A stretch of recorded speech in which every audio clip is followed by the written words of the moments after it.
Buenas tardes, amigas, amigos, compañeros, compañeras, ¿cómo están? Aquí estamos en Diálogo Internacional, una mirada de nuestra América, el programa de Atilia Borón, el número 167 de la quinta temporada, en esta coproducción de la radio AM 530, Somos Radio, la radio de la Madre de Plaza de Mayo, y la FM 90.7, que es la radio de la Universidad Nacional de Avellaneda. Y también abrazamos a toda una red de emisoras latinoamericanas y de Argentina que retransmiten nuestro programa. Bueno, aquí estamos entonces, este programa de Atilia Borón, que lo compartimos con Telma Luzzani, con Marcelo Rodríguez, con Fede Monter, quien les habla, Paula Klachko. ¿Cómo estás, querido Atilio, en esta semana donde las guerras siguen, la muerte anda campeando por nuestro planeta? ¿Cómo estás? Bueno, buenas tardes a todas y todos. Sí, la verdad que siguiendo con mucha preocupación, ¿no? El deterioro de la situación internacional, la gravedad del conflicto que se ha instalado en Asia Occidental, antiguamente llamado Oriente Medio, una cosa muy eurocéntrica, y la amenaza y la locura, digamos, del presidente de los Estados Unidos, que ya, a pesar de que nos tiene acostumbrados, y hago este pequeño paréntesis de saludo, el hecho que diga que él quiere participar en la designación del nuevo ayatolá, del nuevo gobernante de Chiita, habla de que ese tipo no tiene ningún equipo mínimo que le diga, mire, allá el ayatolá es una autoridad religiosa, es como el Papa, y no es que se elige, digamos así, en un petit comité, sino que hay una cosa allá, por eso el hijo va a ser el sucesor, porque la tradición chiita, que está encarnada en Persia, la antigua Persia o Irán, justamente la gran diferencia con los sunitas es que los sunitas apuestan a una especie de colegio cardenalicio que elige al ayatolá, mientras que entre los chiitas es el hijo, digamos, el que hereda la cosa. Bueno, o sea, que de repente Trump se meta en eso. Bueno, estamos en manos de un loco, un ignorante y un tipo que no tiene un mínimo equipo que le pueda decir cómo son las cosas. Sí, ya no terceriza, además, ¿no? Como también en América Latina, el Grupo de Lima, la OEA, acá, para ir allá. Ya él va directo, quiere ordenar, quiere mover los hilos directamente. Si no tuviera el botón nuclear no sería importante, sería una anécdota chistosa, pero siendo el tipo que tiene el botón nuclear, y me preocupa mucho. Así es. Marcelo Rodríguez, ¿cómo estás? ¿Qué tal? ¿Cómo están? Un gusto estar aquí de nuevo. Sí, coincidiendo con lo que ustedes están diciendo, Atilio, pero igual yo me permitiría una duda. No sé si son tanto barbaridades y cosas, si no hay un método y un estilo que está logrando calar en parte de la sociedad. Lo podemos ver acá en la Argentina también con Milei, ¿no? Esas cosas que parecen totalmente irracionales, barbaridades, etcétera, cuando vos las vas encadenando y ante años y años de un discurso contra la política, de la política y de que estos personajes supuestamente disruptivos, cuando en realidad son los mejores defensores de la política del establishment de cada uno de sus países, me parece que ahí hay también, más allá de ciertas características psicológicas que no voy a negar, hay un cierto método de cómo construir ciertos liderazgos en esta época, que por ahí sería... un modus operandi. Sí, que sería necesario por ahí darle un tiempo de debate y pensarlo un poco, ¿no? Así es, comparto. Sí, saludamos a Telma, también creo que está conectada, sí, la saludamos también, está acompañándonos. ¿Cómo estás, Telmi? No está en la radio, pero está. Digo, no está físicamente aquí en la M530, pero ahí la vemos. A ver, un poquito más alto. ¿Cómo estás, Telma? ¿Me escuchás? Sí. Sí, a ver. Hola. Bien. ¿Cómo están? Sí. Adelante. Bueno. Bien, coincido con Marcelo. Vos sabés que yo estuve esta semana, imprimí el discurso de Milei para leerlo bien, porque sabía que iba a haber justamente un tema que vamos a hablar después, el escudo de las Américas, una coalición militar, y que él, como lo había nombrado, yo imprimí el discurso de Milei y lo leí. Efectivamente, es muy llamativo que esas fárragos de insultos y malas palabras no están puestas al azar, porque el discurso que yo imprimí tiene la parte, digamos, seria y la parte de malas palabras, de insultos, etc. Y uno ve que cada vez que va a decir un tema muy importante como este, por ejemplo, vamos a hacer una coalición militar que nos encargó Estados Unidos de Norteamérica, y va a haber nuevas leyes, inmediatamente empieza a decir barrabasada, con lo cual uno queda impactado por lo que dijo de insulto, y lo otro, que es verdaderamente lo importante, se desdibuja. Vos sabés que es muy impresionante cómo está en cada lugar, pienso yo que no es casualidad tampoco, en cada lugar una de estas, digamos, andanada de insultos vinculados con temas realmente muy importantes. Y eso es algo para tomar en cuenta. Sí, así es. Y otra cosita más, si me permite, medio largo. No, y que después lo vamos a hablar, pero justamente con el discurso que escuché hoy del ministro de Guerra de Estados Unidos, me llama la atención porque usa las mismas, Milei usa las mismas palabras, la misma metáfora de la brújula, las mismas palabras relacionadas con coraje, etcétera, las mismas palabras que usó el ministro de Guerra hoy fue las que usó nuestro presidente el domingo pasado. Entonces, digamos, no sé quién escribió eso. Quizás tengan el mismo guionista. Mucha casualidad. Están bien organizados, ¿no? De eso no hay duda. O sea que también en eso, obviamente, tienen una articulación bien aceitada, bien importante, una línea. También yo estuve escuchando, no terminé de camino para acá. Marce en un rato va, justamente su columna va a versar sobre eso, pero escuchándolo a Trump también en su discurso con sus lacayitos hoy en Miami, también el mismo estilo, ¿no? Mezcla cosas medio delirantes, en el medio que dice algo gravísimo, y también es un modus operandi, ¿no? No es que el tipo está loco, ni mucho menos, pero bueno. Pero vamos a seguir charlando de esto en un ratito, o mejor dicho, ahora mismo, pero con un invitado internacional que tenemos ya en nuestro programa. Antes, miren, quiero saludar, porque no me quiero olvidar, por favor, a nuestro productor y coordinador general Leandro Deza, y a Gabriela Gugliaro en la operación técnica, y también mandamos un abrazo a Lalo Recanatini en la producción artística, y a Noelia Giorgi y Rodolfo Amagui de la Universidad Nacional de Avellaneda. Dicho esto, ahora sí, le damos entrada a nuestro primer entrevistado de la tarde. Él ya lo hemos tenido aquí en nuestro programa, y también esta semana estuvo en la Radio de las Madres con nuestra compañera Cintia García. Nos referimos a Martín Gack.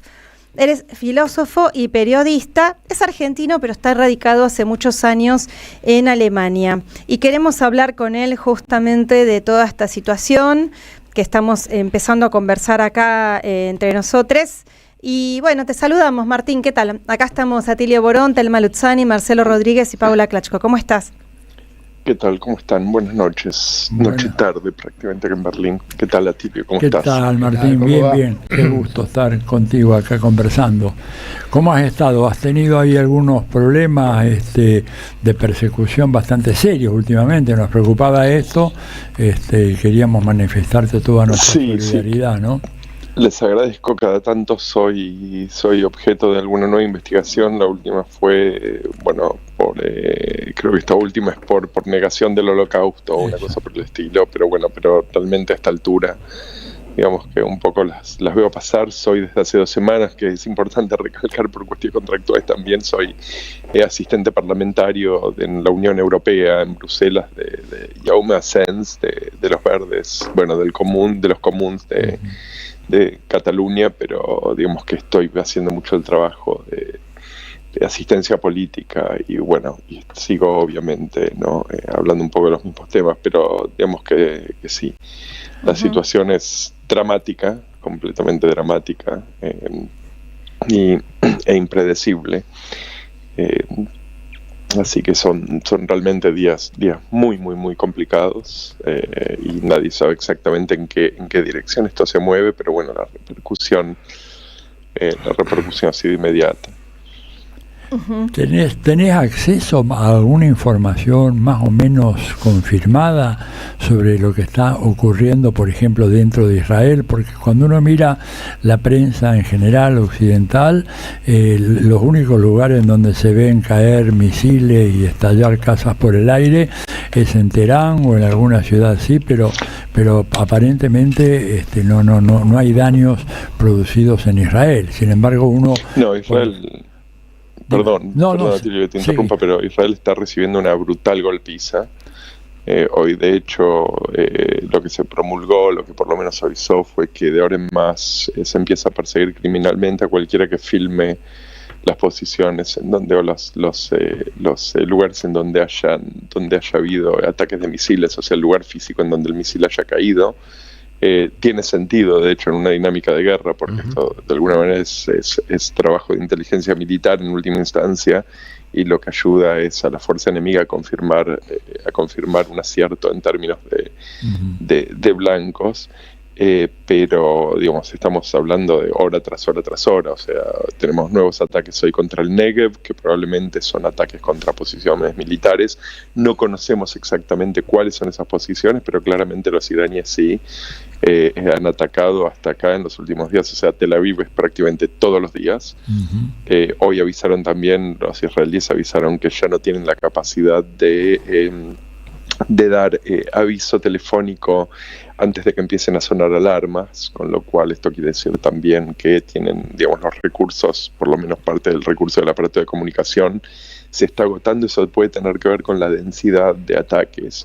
No está claro, porque en última instancia, digamos, un sistema de aviso, de alarma, está construido principalmente alrededor de un volumen de ataques más o menos predecible o calculable. Entonces, si no están pudiendo avisar, quiere decir que obviamente están recibiendo mucho más fuego entrante de lo que estamos escuchando. Hubo ataques otra vez más contra Haifa, nuevamente ataques en el norte.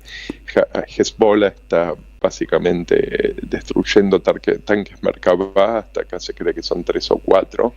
Están atacando también posiciones. Hoy hicieron algo que fue realmente entre desopilante y un acto de justicia poética, que fue del mismo modo que los israelíes les gusta dar órdenes de evacuación para una parte de Líbano. Hoy Hezbollah dio órdenes de evacuación para un poblado o 2 poblados en el norte de Israel, avisándole a la población de Israel que tenían que evacuar. Siguen cayendo bombas o misiles en Beersheba, y siguen cayendo también. Hubo un segundo ataque, si no me equivoco, en Bet Shemesh. O sea que es constante. Lo que está pasando dentro de Israel es constante, y creo que por eso también empezamos a ver movimientos dentro de Estados Unidos, donde se está hablando, los rumores de las últimas 12 horas, es que ha habido varias cancelaciones de entrenamiento en diferentes grupos de infantería. Y hay demandas que ahora se filtraron, porque obviamente cuando hay una demanda de despliegue militar, está hecho sobre toda una población militar. Entonces hay varios grupos o varios batallones de infantería que se les ha pedido estar listos para despliegue internacional en 48 horas. Entonces el rumor en este momento, de las últimas 12 horas, es que Estados Unidos estaría planeando una invasión de tierra. Y esto, cambia la dinámica una vez más, y lo que hace también es emplear muchos de los recursos estadounidenses de forma que hasta acá no estaban empleados, porque Estados Unidos se está tirando desde el aire. Y después creo que lo otro que es importante decir es que ayer, al final del día, los iraníes avisaron que dejan de atacar posiciones en países terceros. Y esto probablemente quiere decir específicamente que consideran la misión de degradación de la arquitectura de defensa estadounidense cumplida. Digamos que esa misión ha sido terminada. No, esto no quiere decir obviamente que el conflicto en esas posiciones terminen, porque mucho del movimiento de los activos militares de Estados Unidos va a ser a Qatar o va a ser a Dubái, etcétera. Pero quiere decir que están entrando a otra fase de fuego, y uno puede suponer que esto tenga que ver con que haya más concentración de fuego sobre Israel. Claro. Ahora, circuló una versión hoy, en hora a media mañana, de que habría sido afectado el aeropuerto internacional Ben Gurión, que es el más importante de Israel. No pude confirmar la noticia, pero había fuentes bastante fidedignas que lo confirmaban. Vos, por lo menos que decían de que esto había ocurrido. Quería hacer un chequeo cruzado, pero no pude. ¿Tenés alguna noticia de si está funcionando el Ben Gurión? No, Ben Gurión parecería estar funcionando. De todas formas, está totalmente limitada la entrada y salida del movimiento aéreo. En la región está prácticamente cortado. Hubo la semana pasada o al final de la semana había vuelos de repatriación permitidos, pero nada más. O sea, no se puede salir de Israel. Lo que sí es que, lo que parecía haber trascendido hoy era que no había habido una caída de misil, sino que había habido algún tipo de explosión en las inmediaciones, lo cual había forzado la posición. Pero, digamos, yo creo que en este momento es una lluvia de drones suicidas, y están empezando a emplear también misiles de media distancia. Ayer anoche hubo un lanzamiento, con lo cual creo que claramente, digamos, todo lo que tenga que ver con infraestructura civil básicamente está en riesgo, y creo que vamos a ver más de esto. Sí, igualmente las bajas te consulto, ¿no? Aunque la información es muy difícil de conseguir de manera fidedigna, las bajas son muy disímiles de un lado y del otro. Eso siempre es impresionante, ¿no? Empezando por terminando nuestro programa, compañeros, ¿no? El sábado pasado no teníamos bien la cifra de las niñitas de la escuela primaria Minab asesinadas. Finalmente fueron 165 nenitas, por solo mencionar lo más tremendo, ¿no? De todo esto, pero hay muchos cientos de bajas más. No se sabe bien del lado israelí, eso se oculta, al igual que los sitios de los bombardeos, como decías vos. El año pasado recuerdo que también, en junio del 2025, también en la Guerra de los 12 días se ocultaba esa información.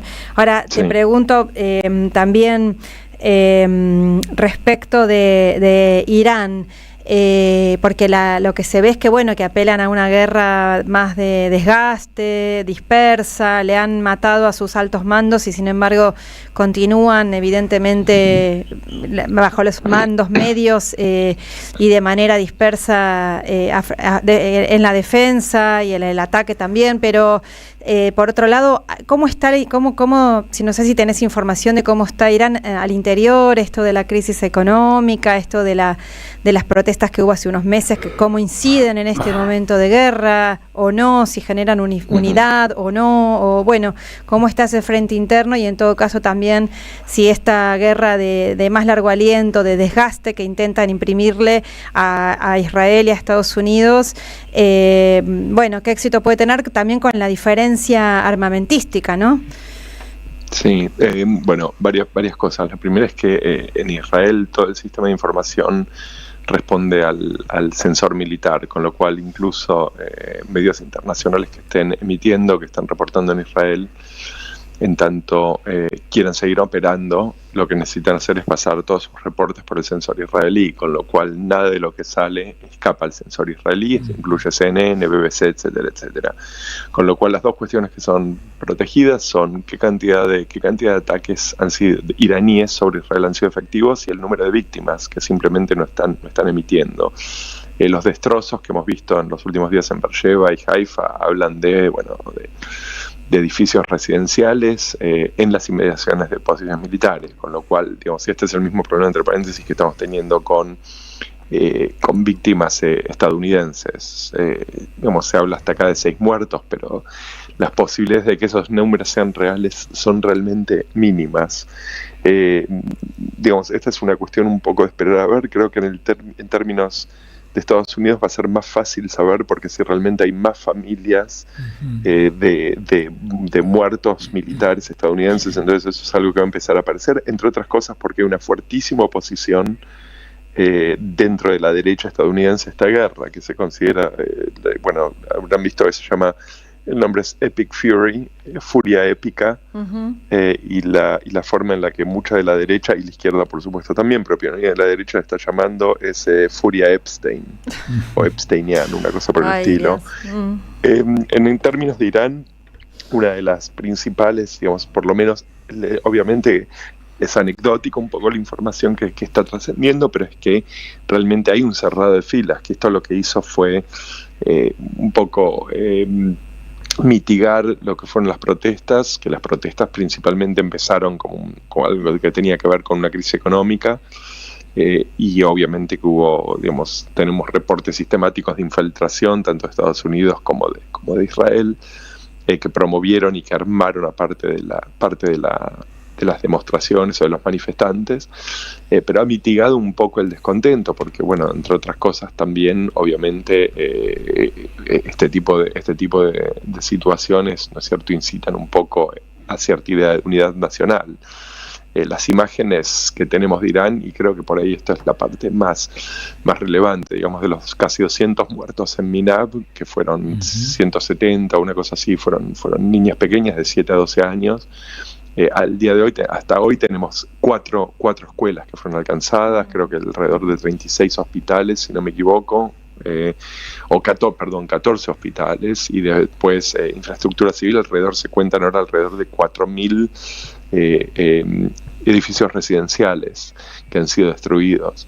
Entonces, estamos hablando de, una vez más, la misma dinámica que han aplicado en Gaza, que es lo que los israelíes llaman la directiva Dahia. Dahia es el barrio en el sur de Beirut que en el 2006 fue prácticamente devastado durante los bombardeos, y una de las cosas que explica el aparato militar, específicamente Gadi Eisenkot, que da un coronel que da una entrevista un año o dos después a Yediot Aharonot, dice que esta va a ser la nueva doctrina, la doctrina del barrio Dahia, que vamos a convertir todo los lugares donde encontremos resistencia básicamente en el barrio Dahia, que es la destrucción total y amplia de infraestructura civil. O sea, literalmente van a estar atacando infraestructura civil con el mismo tipo de argumento que presentaban en Gaza, que hay terroristas escondidos en los sótanos, o que hay túneles, o que hay armamento, digamos, sin necesariamente ofrecer ningún tipo de evidencia. Entonces, si vemos lo que está pasando en este momento en Irán, y vemos lo que está pasando en este momento en Líbano, y Líbano se parece todavía mucho más a Gaza que Irán, estamos viendo exactamente lo mismo. Y obviamente que una forma muy efectiva de terror sobre una población civil es asesinando niños. Creo que una de las cosas que es importante cuando uno ve la doctrina Dahia, que digamos, entre las cosas que dice es, habla de evacuación de la población. Si eso les suena familiar es porque eso es exactamente el método Gaza, ¿no es cierto? Mover gente, acorralarla en una esquina u otra. Lo que estamos viendo es básicamente un asesinato de civiles intencional. Sí, tremendo. Y respecto a la posibilidad que vos mencionaste, que ya sería también pasar a otra etapa también tremenda de la invasión por tierra, porque esa es una opción que se ve como también dificultosa en países que tienen este grado de soberanía y de una parte importante de su población consustanciada con el proceso político. No sé, charlábamos cuando era el caso de Venezuela, ¿no? Que al final hacen este tipo de bombardeos aéreos fatales, terribles, pero otra cosa es una invasión terrestre. ¿Cómo lo analizas ese panorama? Venezuela fue una operación básicamente quirúrgica, pero fue una operación quirúrgica creo que por dos motivos. Uno es porque creo que tenían totalmente claro que se podían hacer de todo el aparato chavista, decapitándolo, que fue efectivamente lo que pasó. Se escuchamos hace 3 días, sepan disculpar a aquellos que no compartan mis intuiciones políticas en cuanto a Venezuela, pero hace 2 días escuchamos a Trump decir que en este momento Venezuela tiene una líder fenomenal, refiriéndose a Delcy Rodríguez. Es una cosa totalmente bizarra. A quien esto no le parezca surrealista, digamos, claramente no debe haber estado dormido los últimos 10 años. Irán no es Venezuela, en el sentido de que primero está mucho más lejos, es un país mucho más cerrado, no tiene una relación directa con un gran exilio estadounidense como lo tiene Venezuela. Y por otro lado, creo que también la diferencia es que Irán es un país de 90 millones de personas que ha sido objeto o víctima, diría yo, realmente de ataques y avances israelíes constantes. Está rodeado por bases estadounidenses y ha pasado desde los últimos 10 años, pero especialmente el último año, desde mitad de año del año pasado, básicamente estudiando y reestructurando su método y su protocolo de defensa y ataque. Entonces, una de las cosas que dijo básicamente a representantes del gobierno en los últimos días, que fue específicamente lo dijo el ministro de Relaciones Exteriores, dijo que están esperando una invasión terrestre porque creen que ahí es realmente donde podrían destruir a Estados Unidos. Mira, uno puede, por supuesto, que pensar que esto básicamente se puede volver un proyecto de grandes bombas contra pequeñas personas, y definitivamente eso va a causar enormes destrozos y una enorme cantidad de muerte. Pero si Estados Unidos despliega tropas terrestres dentro de Irán, entonces a lo que nos estamos enfrentando es algo mucho más parecido a Vietnam, claro, en donde Estados Unidos, o Afganistán si prefieren, donde Estados Unidos no tiene la capacidad, no tiene los números, no tiene, además de eso, no tiene el apoyo local. Y es por eso, entre paréntesis, que la reacción, por ejemplo, contra España, contra Sánchez, cuando Sánchez echa a los estadounidenses de la base de Rota y la base de Morón, no la base de Morón Argentina, la base de Morón, la base naval de Morón en España, este tipo de reacción, la reacción al Reino Unido, que también son criticados, es porque básicamente lo que Estados Unidos está tratando de hacer, principalmente en favor de Israel, es buscando infanterías que vayan a morir por los israelíes. O sea, esto es lo que están tratando de hacer ahora con los kurdos. O sea, los israelíes básicamente lo que están haciendo es tratando de reclutar una estructura internacional de infantería que vayan a morir por ellos. Y evidentemente creo que esto es algo que en última instancia va a ser muy, muy difícil de llevar adelante, porque, digamos, es muy difícil ver que países como incluso Estados Unidos, que en este momento están al borde de un despliegue, hoy les puedo decir que como anécdota, pero me parece que es importante, hay una cantidad de líneas que están establecidas para potenciales objetores de conciencia, que es gente que por cuestiones morales o por cuestiones religiosas, etcétera, no quiere servir, no quiere ir al frente a pelear en este caso en Irán. Y son líneas que normalmente, digamos, se movilizan durante periodos de conflicto, pero hoy dicen que los datos de las últimas horas eran que 3 o 4 líneas de estas estaban completamente saturadas. Entonces, no es una cuestión de cobardía, es que hay, digamos, puede serlo en algunos casos, pero hay una campaña anti-Trump dentro de la derecha militarista en Estados Unidos muy, muy fuerte. Entonces, lo que puede pasar en este momento es imposible de calcular. El efecto inmediato que sí vamos a ver yo creo que vamos a ver golpes inflacionarios. O sea, en este momento países como Argentina, digamos, la situación es como me imagino que todos están viendo, por un lado en la calle, por otro lado los indicadores internacionales, es catastrófica, o sea, catastrófica, pero digamos, Europa está muy, muy volatilizada y la situación es muy inestable. Entonces, un 8, un 10% de inflación sobre los productos en calle, porque hay un 50% en el salto del precio del gas o del petróleo, es algo que realmente va a tener consecuencias políticas enormes. Ya. Estamos hablando con Martín Gac, le recordamos a la audiencia, y acá el compañero Marcelo Rodríguez te quiere hacer una pregunta. ¿Qué tal, Martín? ¿Cómo estás? ¿Qué tal, Marcelo? Recién cuando se planteaba el tema de la posibilidad de una invasión terrestre de Estados Unidos, vos nombraste el caso de Vietnam y de Afganistán, ¿no? Uh-huh. Y ahí cuando nombraste Afganistán, algo que nosotros veníamos hablando también acá el sábado pasado, te quería preguntar, ¿qué relación encontrás también entre el conflicto desatado entre Pakistán y Afganistán y cómo esto también puede influir en el desarrollo de la guerra y de los ataques contra Irán? Sí, fue muy raro, ¿no? Uh-huh. Fue muy raro que Pakistán entrase en guerra 24 horas o que sufriera un ataque básicamente, o de alguna manera sintiera la necesidad de desplegar tropas en el frente oriental cuando estaba a punto de haber una explosión en el frente occidental. Se sabe también que hubo, Arabia Saudita le recordó a Pakistán, y de Pakistán después hizo un poco gala en medios internacionales de recordarle a Irán que tenía un pacto con Arabia Saudita, o sea que si Arabia Saudita era atacada, entonces había una obligación de salir en defensa. Pero básicamente también es importante tener en cuenta que Irán ha sido uno de los apoyos, una de las columnas de Irán durante la guerra de los 12 días el año pasado. E Irán es una potencia nuclear. Yo creo que esto no tiene que ser confundido con Hiroshima. No es que Irán necesita básicamente detonar algo como Hiroshima o Nagasaki.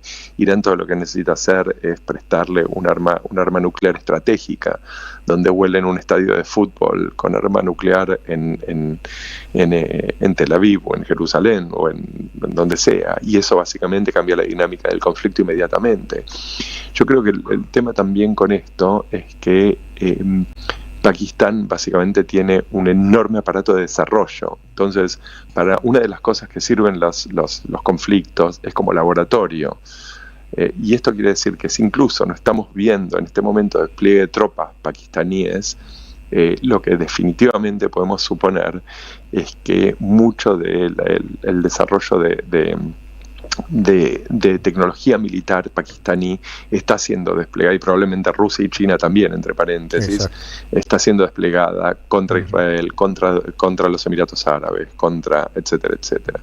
Entonces, estas cosas son muy importantes porque incluso si no podemos ver la marca de ese Estado-nación, son parte esencial de la dinámica del conflicto.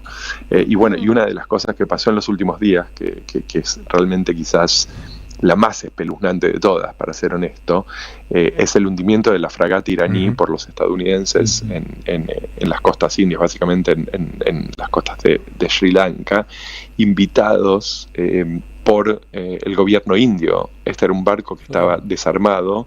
Estados Unidos participaba del mismo ejercicio militar, que era un ejercicio militar ceremonial, dentro del marco de una función que se llama, de hecho, Unidos por los Océanos. De hecho, era básicamente una especie de desfile, y de hecho hubo desfiles alrededor de esto. Esto era un barco que estaba totalmente desarmado, porque la condición de participación que establecieron los indios era que todos estos participantes tenían que traer sus embarcaciones completamente desarmadas. Y Estados Unidos, básicamente, tomó una embarcación desarmada de gente indefensa y lo hundió por la primera detonación de torpedo contra un barco enemigo desde la Segunda Guerra Mundial. Con lo cual, lo que tenemos en este momento es, digamos, de alguna manera, esto es algo que ustedes los escuchan recién hablando un poco de qué es lo que pasa con las nuevas dinámicas globales. Digamos, si la ley no se respeta, y la ley internacional, Estados Unidos e Israel, no les vale ni siquiera el papel sobre el cual está escrito. Digamos, son dos países que en este momento operan simplemente como estados criminales, pasa que con un enorme poderío. Entonces, si la ley no existe, son los estados mismos en sus acciones que definen lo que es aceptable.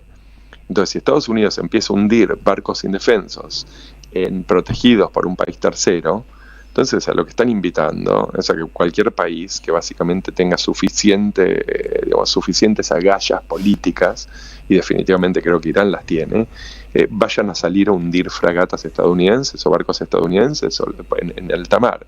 Una última cosa quiero decir que es importante, sé que me estoy extendiendo, pero me preguntaste, digamos, en qué se puede tornar esto, digamos, una guerra de largo alcance. Entre las cosas que los iraníes han hecho desde mitad del año pasado es básicamente la descentralización del sistema de comando y orden y comando.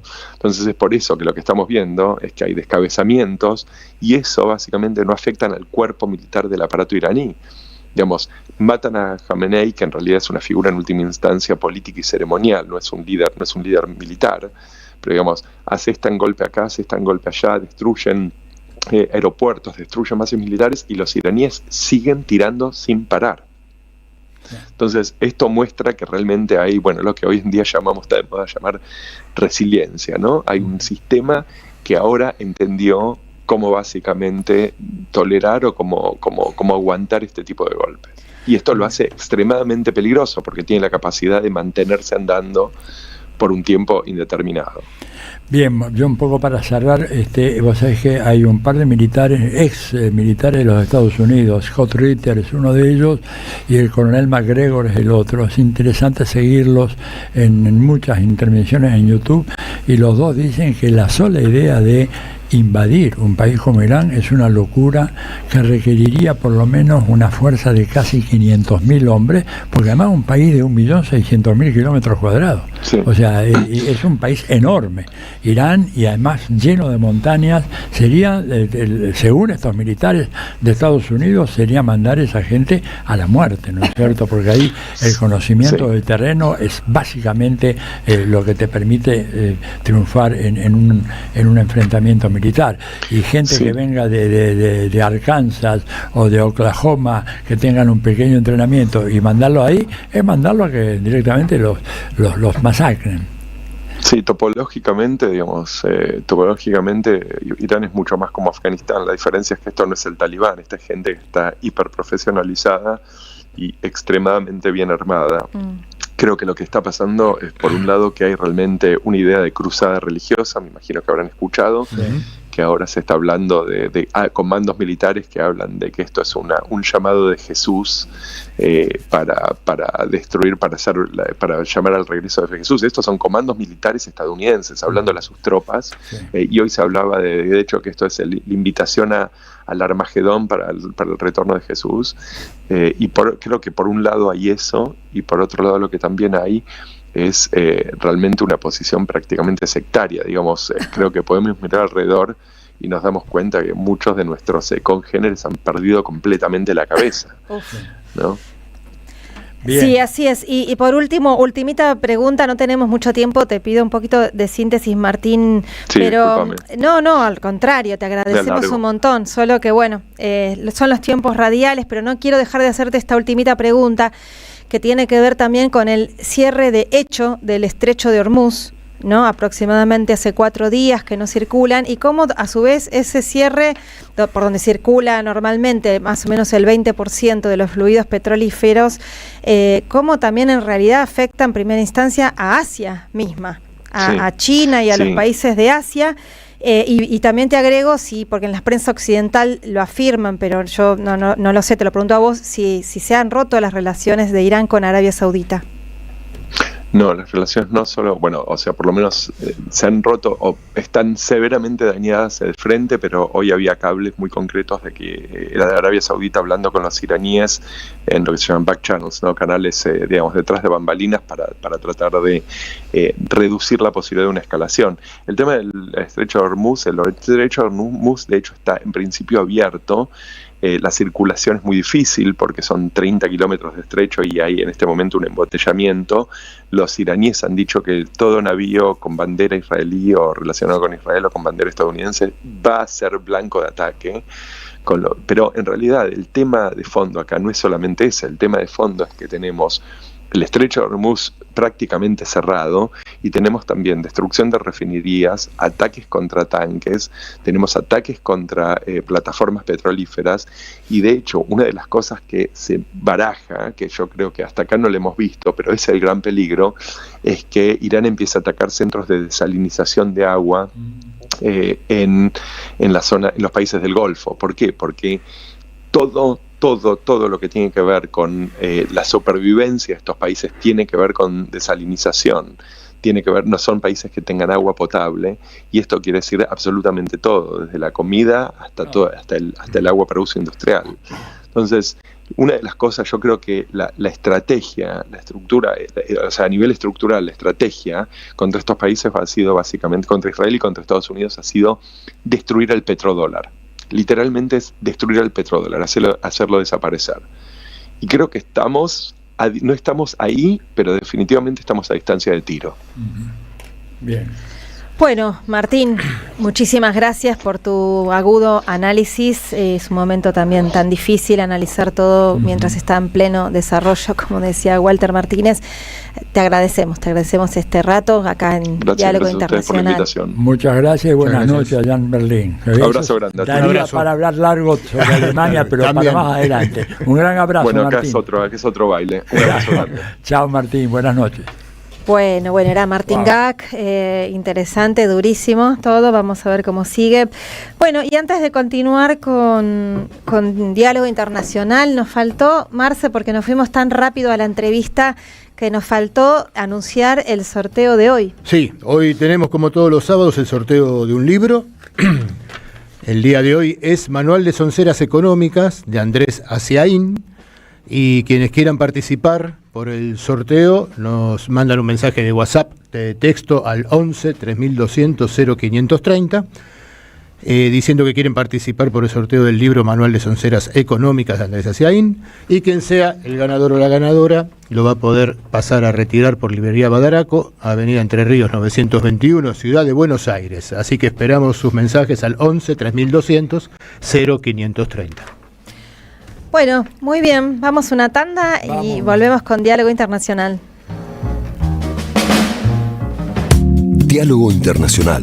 Atilio Borón y un gran equipo analizan la cuestión latinoamericana en primera persona. Diálogo Internacional.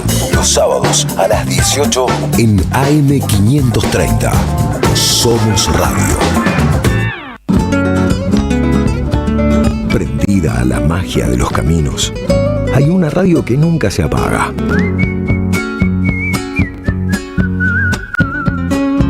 Porque es demasiado aburrido seguir y seguir la huella. Prende la radio. Prendete. AM530. 20 años. Somos radio. Somos comunidad.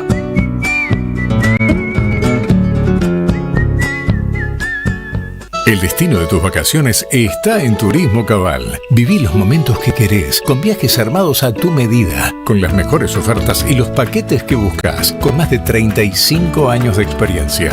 Entra en www.turismocabal.com.ar y encontrá las vacaciones que necesitas. Turismo Cabal. Seguridad en viajes. Destinada a la cartera de consumo. Más información en www.turismocabal.tour.ar. Tronador. Agua mineral, botellones y dispensers para el hogar y la oficina. Hacé tu pedido al 4201-2627 o mandanos un mail a info@aguatronador.com.ar. Tronador, agua de mesa envasada. 12 de octubre 632 en Avellaneda. Alimentos cooperativos. Producción y comercialización de productos cooperativos y de agricultura familiar. Envíos a todo el país. Por pedido, envía tu mensaje al 11 34 31 2928. Seguinos en Instagram como @alimentos cooperativos. Llega el verano y la cultura vuelve a ser un lugar de encuentro y alegría. Este verano te invitamos a disfrutar de vacaciones en toda la provincia de Buenos Aires con una programación pensada para toda la familia. Disfruta de teatro, música, cine, juegos, talleres y lecturas de verano, con más de 600 actividades libres y gratuitas y la presencia de 1000 artistas en circuitos culturales que recorren cada territorio, porque lo mejor de la cultura es la felicidad de compartir. Conocé la agenda completa en institutocultural.gba.gov.ar. Instituto Cultural, Gobierno de la Provincia de Buenos Aires. Diálogo Internacional. Hasta las 20 en AM530. Somos Radio.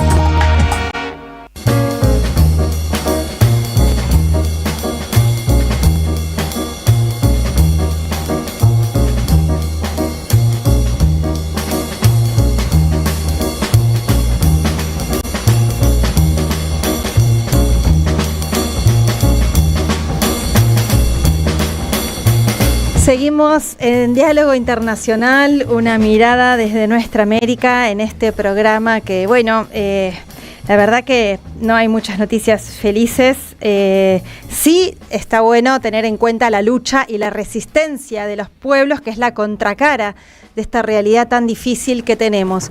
Por eso ahora vamos a entrar de lleno a otro de los focos terribles, de otro de los blancos que Donald Trump, que se cree el dueño del mundo, está hablando abiertamente, no solamente que lo viene atosigando, nos referimos a nuestra querida isla revolucionaria de Cuba, que viene desarrollando todo tipo de ataques desde el año 59 y el bloqueo asesino que se recrudeció de manera asesina, valga la redundancia, genocida ahora con el bloqueo petrolero, etcétera, sino que también ahí, desgraciadamente, frente a los argentinitos, ahí Messi, etcétera, ya vamos a hablar de eso después, se ufanó de que el tercero en la lista, ¿no?, después de Venezuela, Irán, iba a ser Cuba, pero ahí tenemos una Cuba que a pesar de todos los embates está resistiendo, y por eso vamos ya directamente a charlar con el compañero Enrique Ubieta. Él es un gran periodista cubano, ya hemos tenido el placer y el gusto de tenerlo en Diálogo Internacional. Bueno, sería muy largo hacer referencia a su amplia trayectoria. Les recomendamos que lo busquen, que lo sigan, que lean sus libros. Y te saludamos, Enrique. Acá estamos Atilia Borón, Telma Luzzani, Marcelo Rodríguez y Paula Klachko. ¿Cómo estás? Bueno, en primer lugar, un abrazo a la Argentina solidaria, que siempre ha estado y estará con Cuba. Bueno, gracias, Enrique, un gusto enorme tenerte una vez más en el programa. Cuéntanos, el hombre anda diciendo por ahí de que ya hay conversaciones, que le instruyó a Marcos de que hable con no sé quién y que ya, bueno, falta poco para que haya una especie de toma pacífica, amigable de Cuba por parte de Estados Unidos. Nos parece a nosotros todo esto un mamarracho, una operación burda de propaganda, pero bueno, queríamos saber un poco cómo están las cosas en Cuba, cómo se toman esas fanfarronadas de Donald Trump y bueno, lo que quisieras decirnos para pintar de manera realista la situación allá. Claro, bueno, sabemos que es un mentiroso obsesivo, ¿no? Sí. Compulsivo, ¿no? Que todo el tiempo, por supuesto, está mintiendo con un objetivo, ¿no? Es decir, no se trata solo de decir mentiras, y le está tratando de crear esa matriz de opinión fuera de Cuba y también de alguna manera tratando de inducir a los cubanos, digamos, que tengan más probabilidades o menos condiciones, menos al concepto de la negociación por la fuerza. Yo creo que eso se toma, si no fuese tan grave, se pudiera tomar como un chiste, como algo que la risa, ¿no? Desde luego sabemos que eso puede tener unas consecuencias, de hecho las tiene ya, ¿no? Es decir, nosotros en estos momentos, ahora mismo, por ejemplo, llevo 10 horas sin luz eléctrica en mi casa, ¿no? Uh-huh. Es decir, cuando digo mi casa, bueno, estoy reduciendo el mundo a mi realidad concreta muy particular, pero más que en mi casa estoy hablando del país, ¿no? De la realidad que estamos viviendo, ¿no?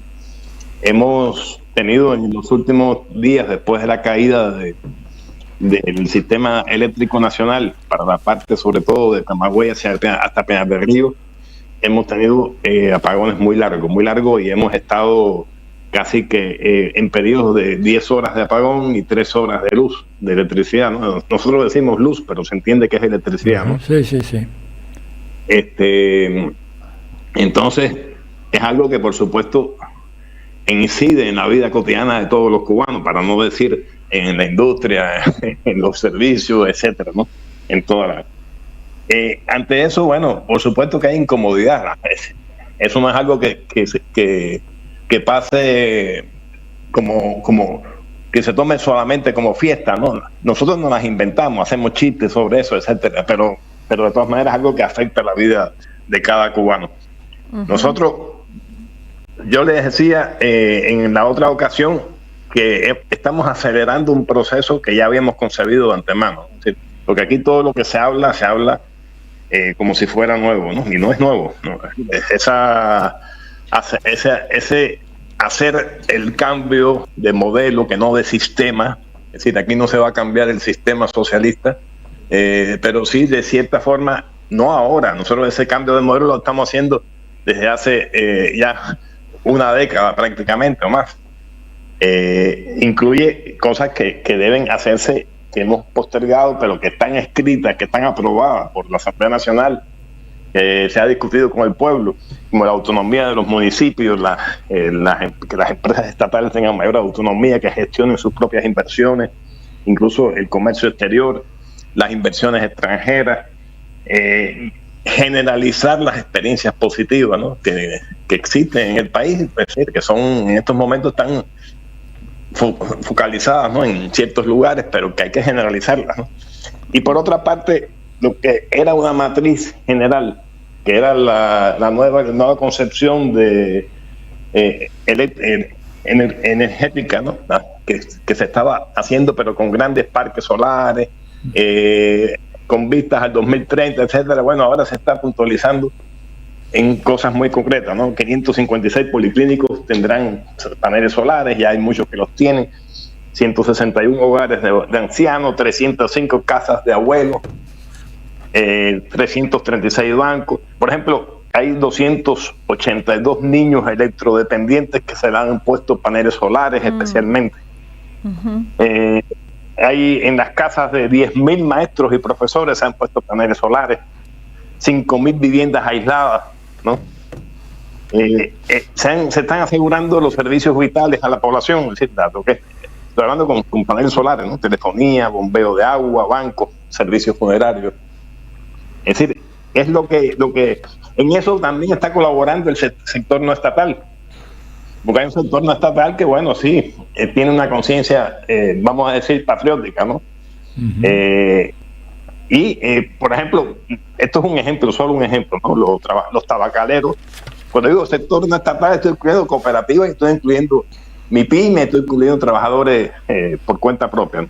Pero los tabacaleros, por ejemplo, han donado, los de Villa Clara, 60 módulos fotovoltaicos para ubicar en estos lugares que estamos hablando para servicio público.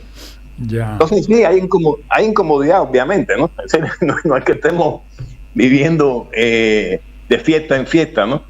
Pero esa incomodidad, y yo creo que se asienta sobre una base común, el convencimiento de que hay que resistir de la manera más creativa posible, ¿no? Todos nuestros hogares estamos haciendo, ¿no? Esa es la realidad de Cuba hoy.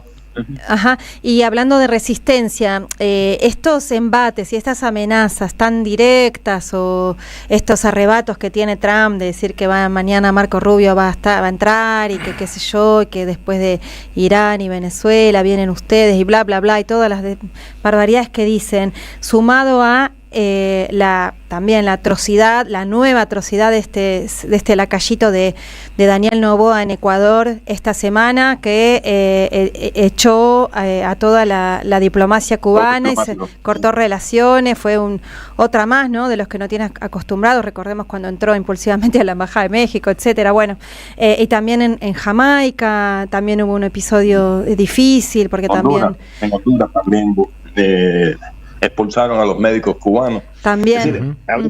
Sí. Sí, no, la pregunta es cómo ustedes se están preparando. Sí, Enrique, adelante, perdón.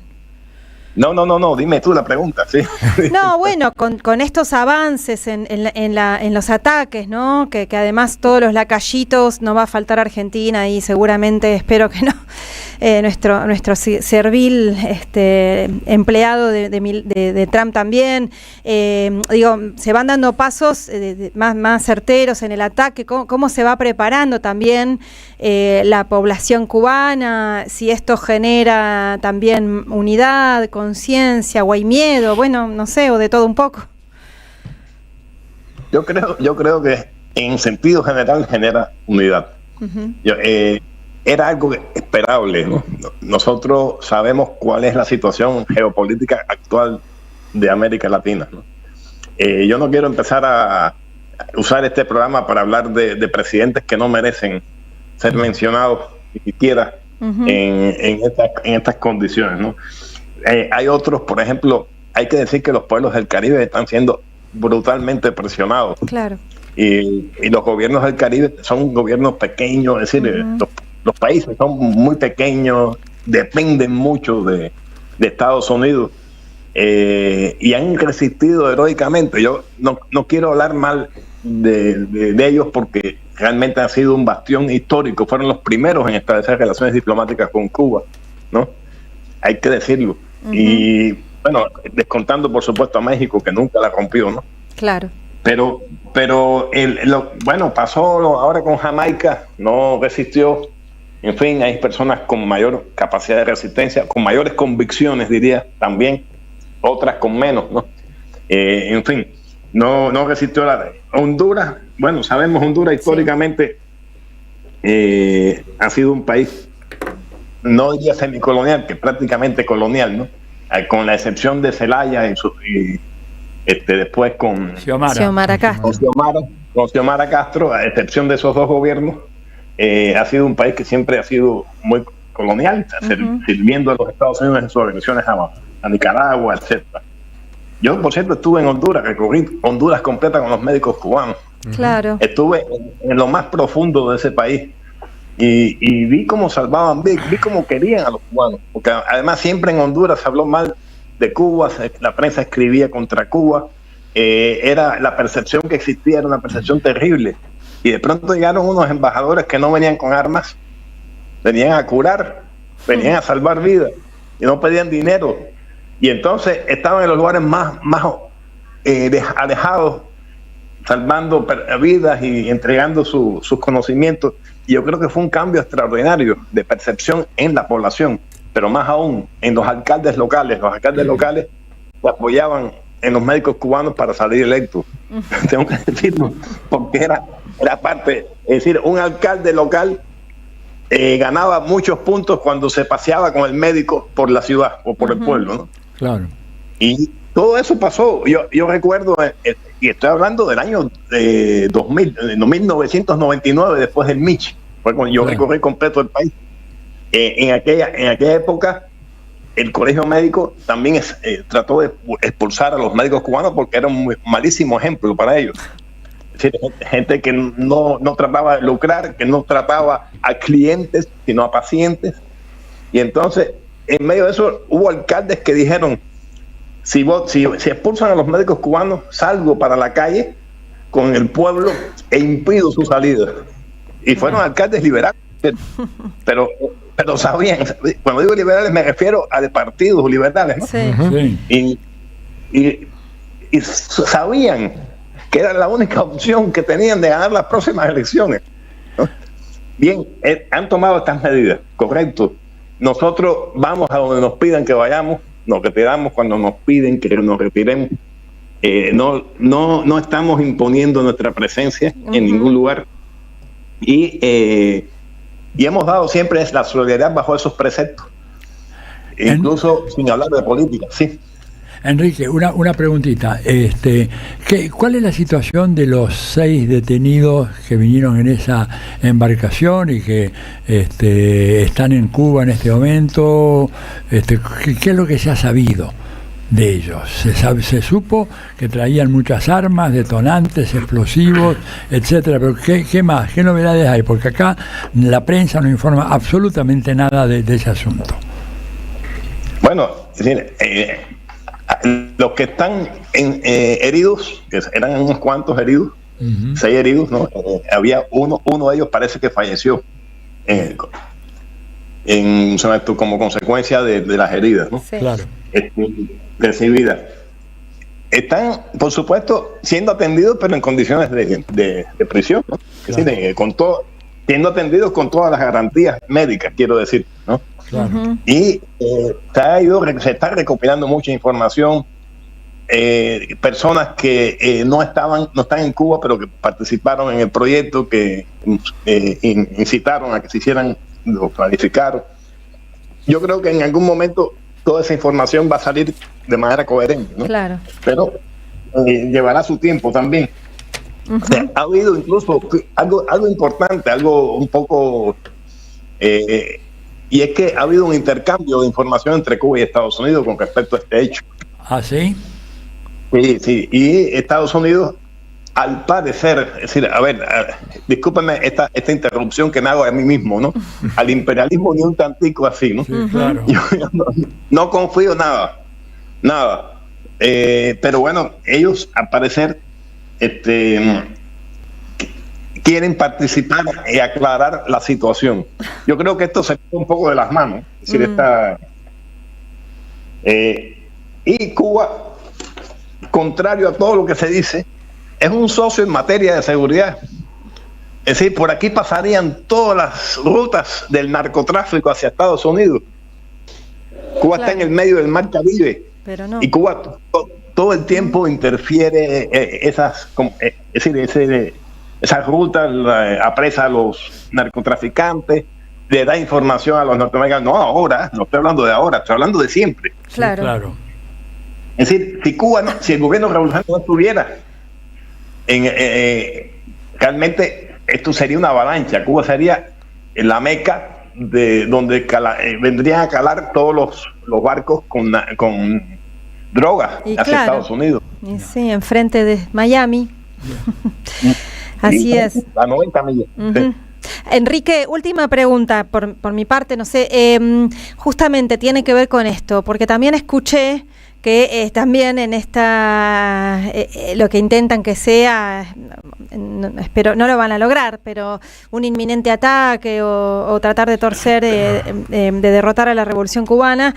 Lo último que escuché es que estaban formando una comisión, Narco Rubio y Trump estaban intentando formar una comisión de especialistas para buscar algún delito que inventarle al alto mando revolucionario cubano, empezando por Raúl Castro, y las figuras más destacadas de la revolución, inventarle alguna cosa así como le inventaron a Nicolás Maduro de narcoterrorismo o algo así, y bueno, supongo que para también generar un escenario que legitime no sé, algún intento, algún arrebato loco, violento de los que ellos siempre van pergeneando.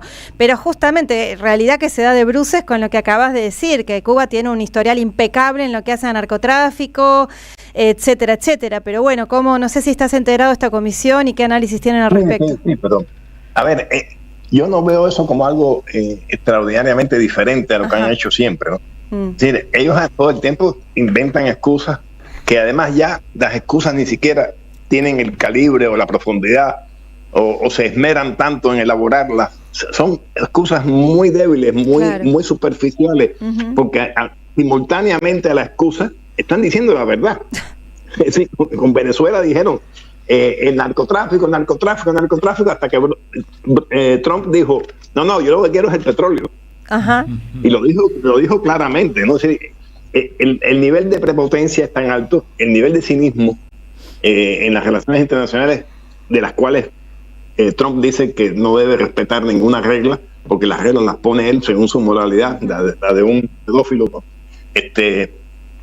Pues son esas, ¿no? Es decir, ahora inventarán cualquier excusa, podrán hacerlo, ya lo han hecho otras veces, dirán cualquier cosa. Esa no es la preocupación. Entonces eso entra dentro de la gran campaña mediática contra Cuba, que por supuesto está funcionando, ¿no? Y es permanente. Y nosotros tenemos un bombardeo mediático interno también con las redes sociales, ¿no? Claro. Y en la medida en que hay personas que llevan 15 horas, 20 horas sin luz, y entonces le empiezan a bombardear información falsa o falsas esperanzas de una vida esplendorosa, con la boca imperialista sobre la garganta, quizás pueda confundirse, pero yo confío en el pueblo. Yo creo que la primera condición de un revolucionario es esa. Claro. Creer en el pueblo, tener fe en el pueblo. Así es. Y fue lo que hizo que Fidel triunfara, que Martí triunfara, hiciera una revolución. Yo creo que es el punto de partida. Y eso es lo que nos va a garantizar al final la victoria, ¿no? Así es, indudablemente, ¿no? Si no, ya se hubieran rendido hace tiempo. Hubiera sido más fácil, pero no, justamente no, porque no van a entregar su patria y su revolución. Enrique, te agradecemos un montón la participación nuevamente en Diálogo Internacional. Gracias y un abrazo a cada uno de ustedes. A todos los quiero y los admiro. Gracias, Enrique, abrazo. Bueno, muchas gracias, te saludamos. Estábamos hablando con Enrique Ubieta, cubano, periodista cubano. Realmente busquen su información. Él acompañó muchísimo las misiones médicas de Cuba en todo el mundo, así que es muy, muy interesante. Sí, aprovechar, ya que estábamos hablando de Cuba, para recordar que hay una campaña de solidaridad con Cuba para comprar los paneles solares y poder enviar a la isla, que de todo un espacio que se está reuniendo en la Casa de la Amistad Argentino-Cubana, y que la cuenta para poder, donde estamos juntando el dinero para comprar estos paneles, su alias es pico.dama.clima. pico.dama.clima, y ahí todos los aportes que se puedan hacer para poder adquirir y enviar los paneles solares que son tan necesarios en estos momentos en Cuba. Así es. Bueno, vamos a una nueva tanda y ya volvemos con Diálogo Internacional. Diálogo Internacional. Atilio Borón y un gran equipo analizan la cuestión latinoamericana en primera persona. Diálogo Internacional. Los sábados a las 18 en AM530. Somos Radio. La comunidad 530 ya es una realidad y necesitamos que siga creciendo. Tu suscripción es imprescindible para que esto sea posible. Sumate a la comunidad 530. Tendrás la posibilidad de recibir entradas de teatro, recitales, invitaciones a charlas y descuentos en productos y comercios. Bancá a la 530. La radio de las madres te necesita. Si tenés dudas, escribinos 11 64 19 16 50 o envíanos un correo info@am530somosradio.com. Yerba mate La Buena. Conserva el aroma y sus propiedades de origen. Libre de gluten, buena calidad y buen precio. Toma mate y seguí escuchando la 530 con Yerba Mate La Buena. Tu compañía de vida y buenos momentos. Tronador. Agua mineral, botellones y dispensers para el hogar y la oficina. Hacé tu pedido al 4201-2627 o mandanos un mail a info@aguatronador.com.ar. Tronador, agua de mesa envasada. 12 de octubre 632 en Avellaneda. Te esperamos en el Centro Cultural de la Cooperación Floreal Gorini para disfrutar de teatro, danza, música, espectáculos para las infancias, conferencias y presentaciones. Podés compartir un rico café o leer un buen libro en la calidez de nuestra planta baja. Recorre nuestra agenda en www.centrocultural.coop y seguinos en las redes sociales. Comprando las entradas con tarjeta Cabal Crédito o Débito accedes a un 50% de descuento. Centro Cultural de la Cooperación Floreal Gorini, Avenida Corrientes 1543, Ciudad de Buenos Aires. Una experiencia cultural y cooperativa.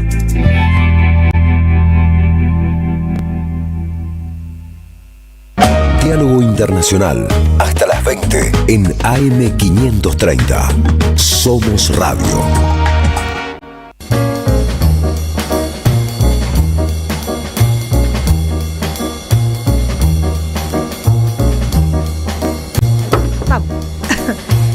Volvimos, estamos en Diálogo Internacional, una mirada desde nuestra América y bueno, ya vamos directamente a escuchar la columna de Marcelo Rodríguez.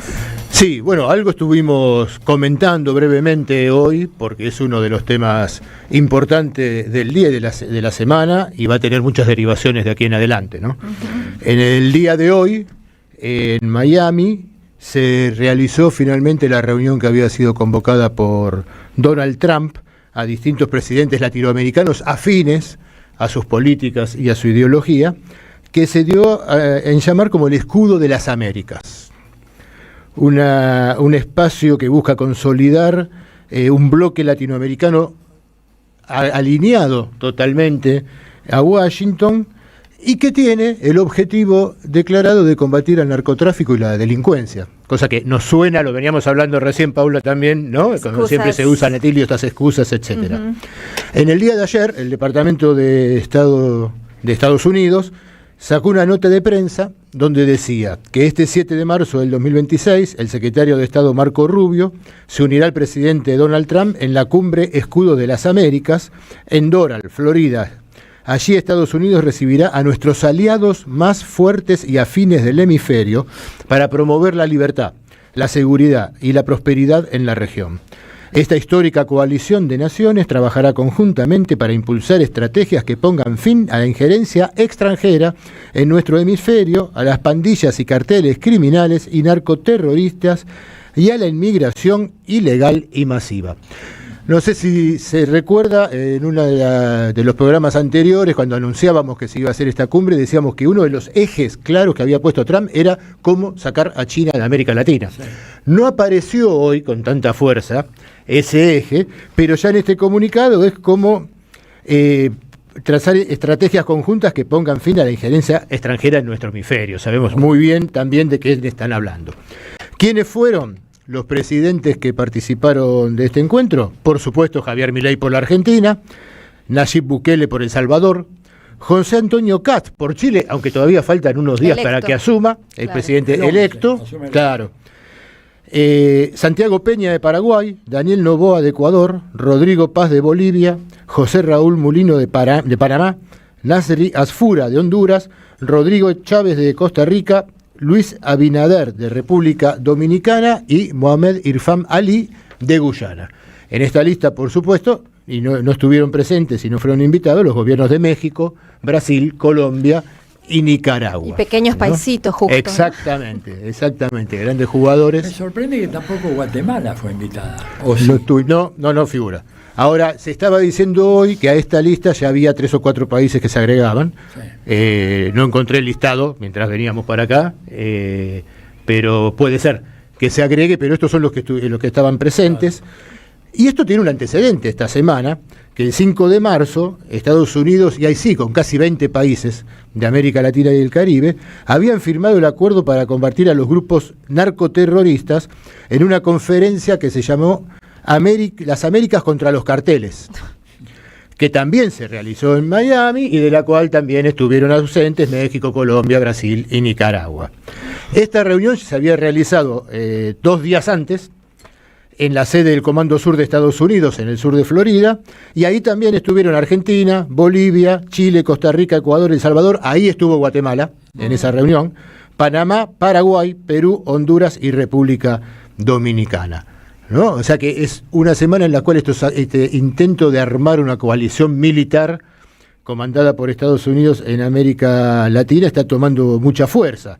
Y el secretario de Guerra estadounidense, Pete Hegseth, leyó una declaración en donde reafirma las relaciones entre Washington y sus vecinos, respetando la soberanía y reconociendo la importancia estratégica del hemisferio, donde buscan promover la paz a través de la fuerza. Qué linda paz. ¿No? Recordamos otra vez que hemos ya hablado acá, no solo del aniversario de la doctrina Monroe, sino de los nuevos documentos de seguridad nacional de Estados Unidos, en los que hace un fuerte hincapié en reforzar el control sobre América Latina y el Caribe. El presidente Trump, para esta coalición del escudo de las Américas, nombró a su cargo a Kristi Noem, quien fuera gobernadora de Dakota del Sur y que hasta ayer ocupaba el cargo de la Secretaría de Seguridad Nacional en los Estados Unidos, y ahora va a estar a cargo como enviada especial para el escudo de las Américas. Que, como decíamos, ¿qué consiste realmente esto? Es una iniciativa de seguridad regional, dicen, que busca consolidar la coalición de países de América Latina para combatir los carteles, el narcotráfico y la migración ilegal masiva. En otras palabras, está buscando profundizar y legalizar las condiciones para poder sostener la represión y el uso de las fuerzas militares en cada uno de nuestros países, guiadas por los Estados Unidos, para garantizar el saqueo y la expropiación de todas las riquezas que Estados Unidos está buscando en nuestro continente, ¿no? En medios estadounidenses y en sectores del gobierno, en estos días se habló que en realidad estas iniciativas eran la puesta en práctica de la doctrina Monroe, como han llamado ellos a este nuevo supuesto corolario Trump sobre la doctrina Monroe. Y reafirmaron que el hemisferio occidental es fundamental para la seguridad de Estados Unidos y que hay que aprovechar las alianzas y la experiencia de seguridad nacional que tiene Estados Unidos para llevar adelante esta alianza.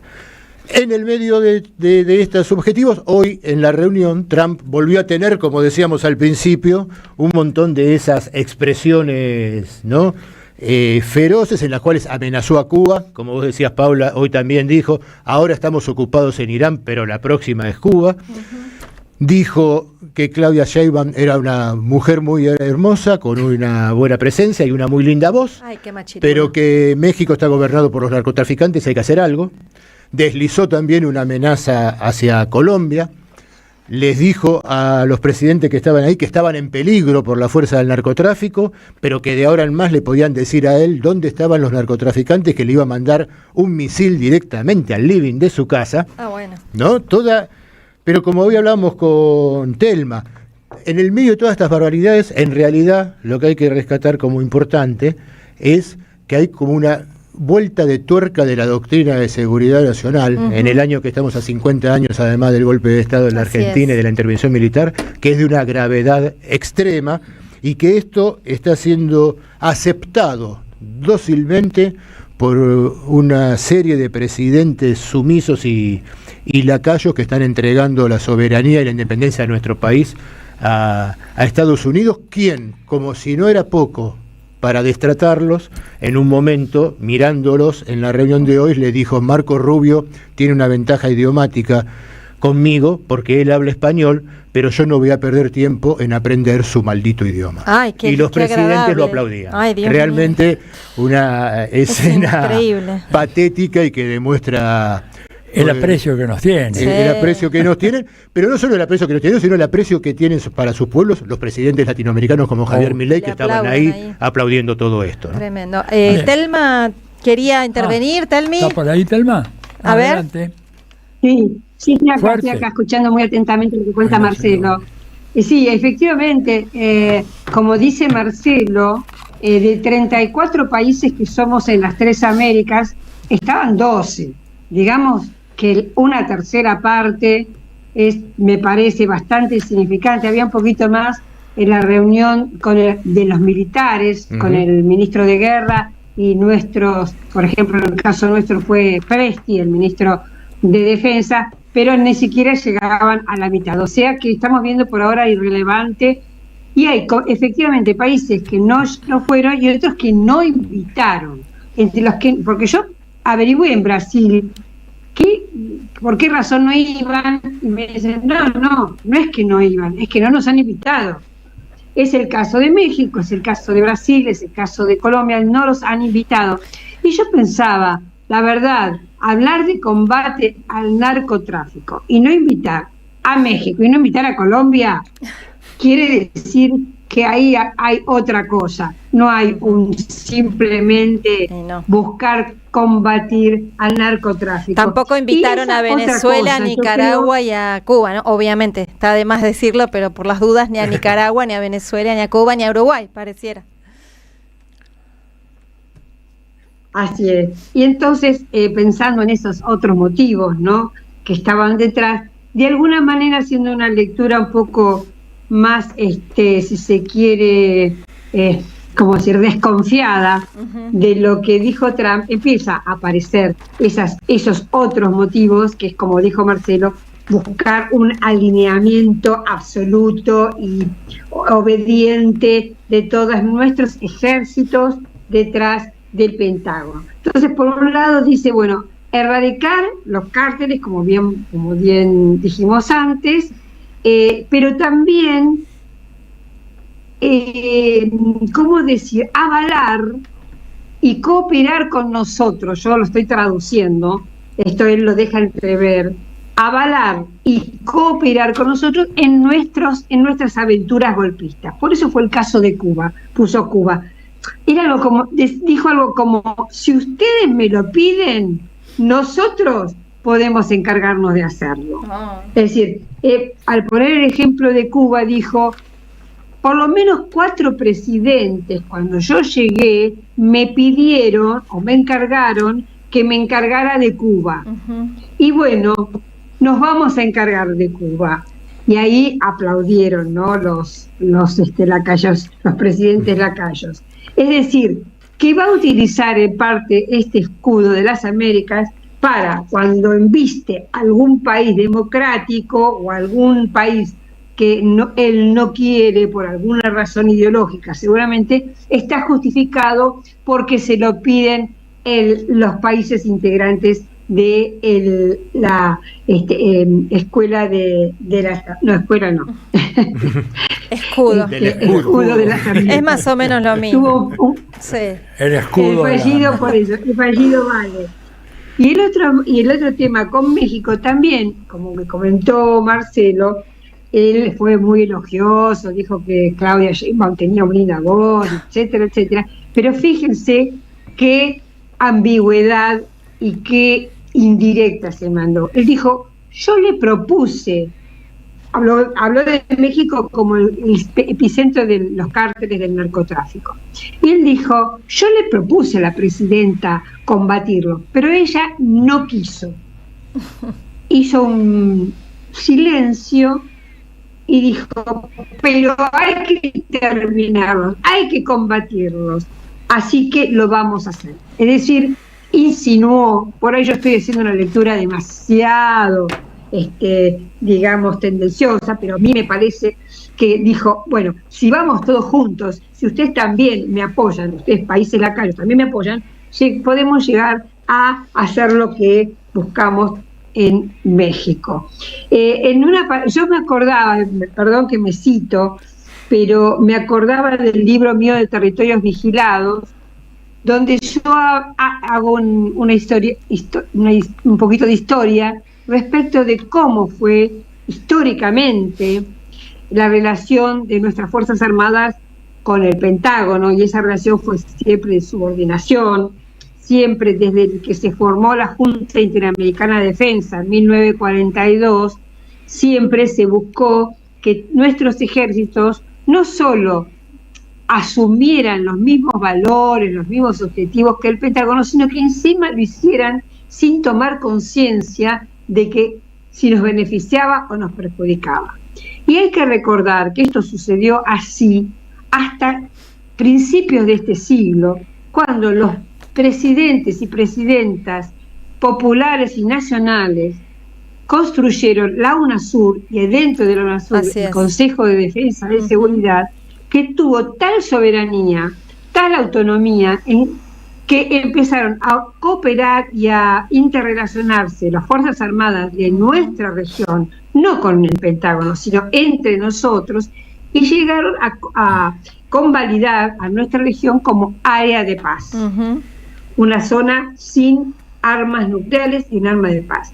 Esto hizo que de alguna manera se congelara lo que fue toda la vida la Junta Interamericana de Defensa, y yo creo que lo que hace Trump es tratar de reactivar esto, ¿no? Tratar de reactivar esa antigua sumisión, esa antigua esclavitud, o esa antigua obediencia debida a los dictados del Pentágono. Fíjense hasta qué punto era la sumisión, esto lo cuento yo en el libro, que en el edificio Libertad, que es la sede del Comando Mayor de las Fuerzas Armadas, ahí enfrente de la Rosada, en el piso 13, donde estaba la plana mayor, estaba el ministro de Defensa, había una oficina del Pentágono. Me acuerdo que me lo contó la ministra Nilda Garré, que había una banderita, y si estaba la puerta entreabierta uno veía que estaba una enorme bandera de Estados Unidos, y adentro había oficiales y civiles norteamericanos trabajando. Desde el golpe de Aramburu en 1955 hasta el 2009, en que Nilda Garré los echó, dijo, no puede ser que esté el Pentágono en el Ministerio de Defensa. Casi 50 años tuvimos una oficina del Pentágono en nuestro ministerio. Y les digo, no fuimos los únicos. No fuimos los únicos, porque lo mismo tuvo que hacer Evo, lo mismo tuvo que hacer Correa, lo mismo tuvieron que hacer la gran parte de los gobiernos que tenían en su ministerio infiltrado personajes del Pentágono. Entonces, para redondear, creo que esta escudo de las Américas viene a reponer un poco aquella sumisión. Lo que yo me pregunto es si esto puede ser posible sin pasar por el Congreso. O sea, ¿se puede asumir semejante compromiso con las Fuerzas Armadas de un país que es guerrero por naturaleza, si se puede asumir un compromiso de esta índole sin pasar por el Congreso. Y creo que no puede ser posible. No puede, en realidad no puede, absolutamente. Pero bueno, este gobierno ha hecho ya varias cosas que hubieran sido imposibles si hubiera respetado la legalidad, porque tendría que haber obtenido la aprobación del Congreso, y no lo ha hecho. Pero la obtuvo con la reforma laboral totalmente anticonstitucional, así que por el nivel de alianzas que tiene hoy el gobierno puede hacer aprobar cualquier cosa, me parece. Tenemos que tener mucho cuidado. Claro que sí. Pero bueno, de todas maneras vamos a ver si esto realmente, cómo sigue la historia, porque hay que tener en cuenta un dato cuando analizamos todas estas cosas, ¿no? Trump está en la cuerda floja. En las encuestas en Estados Unidos se está desmoronando, llegando en algunos casos a poco más del 30% de aprobación, lo cual para un presidente que está en un año de renovación del Congreso, en noviembre, ¿verdad?, es poco menos que catastrófico.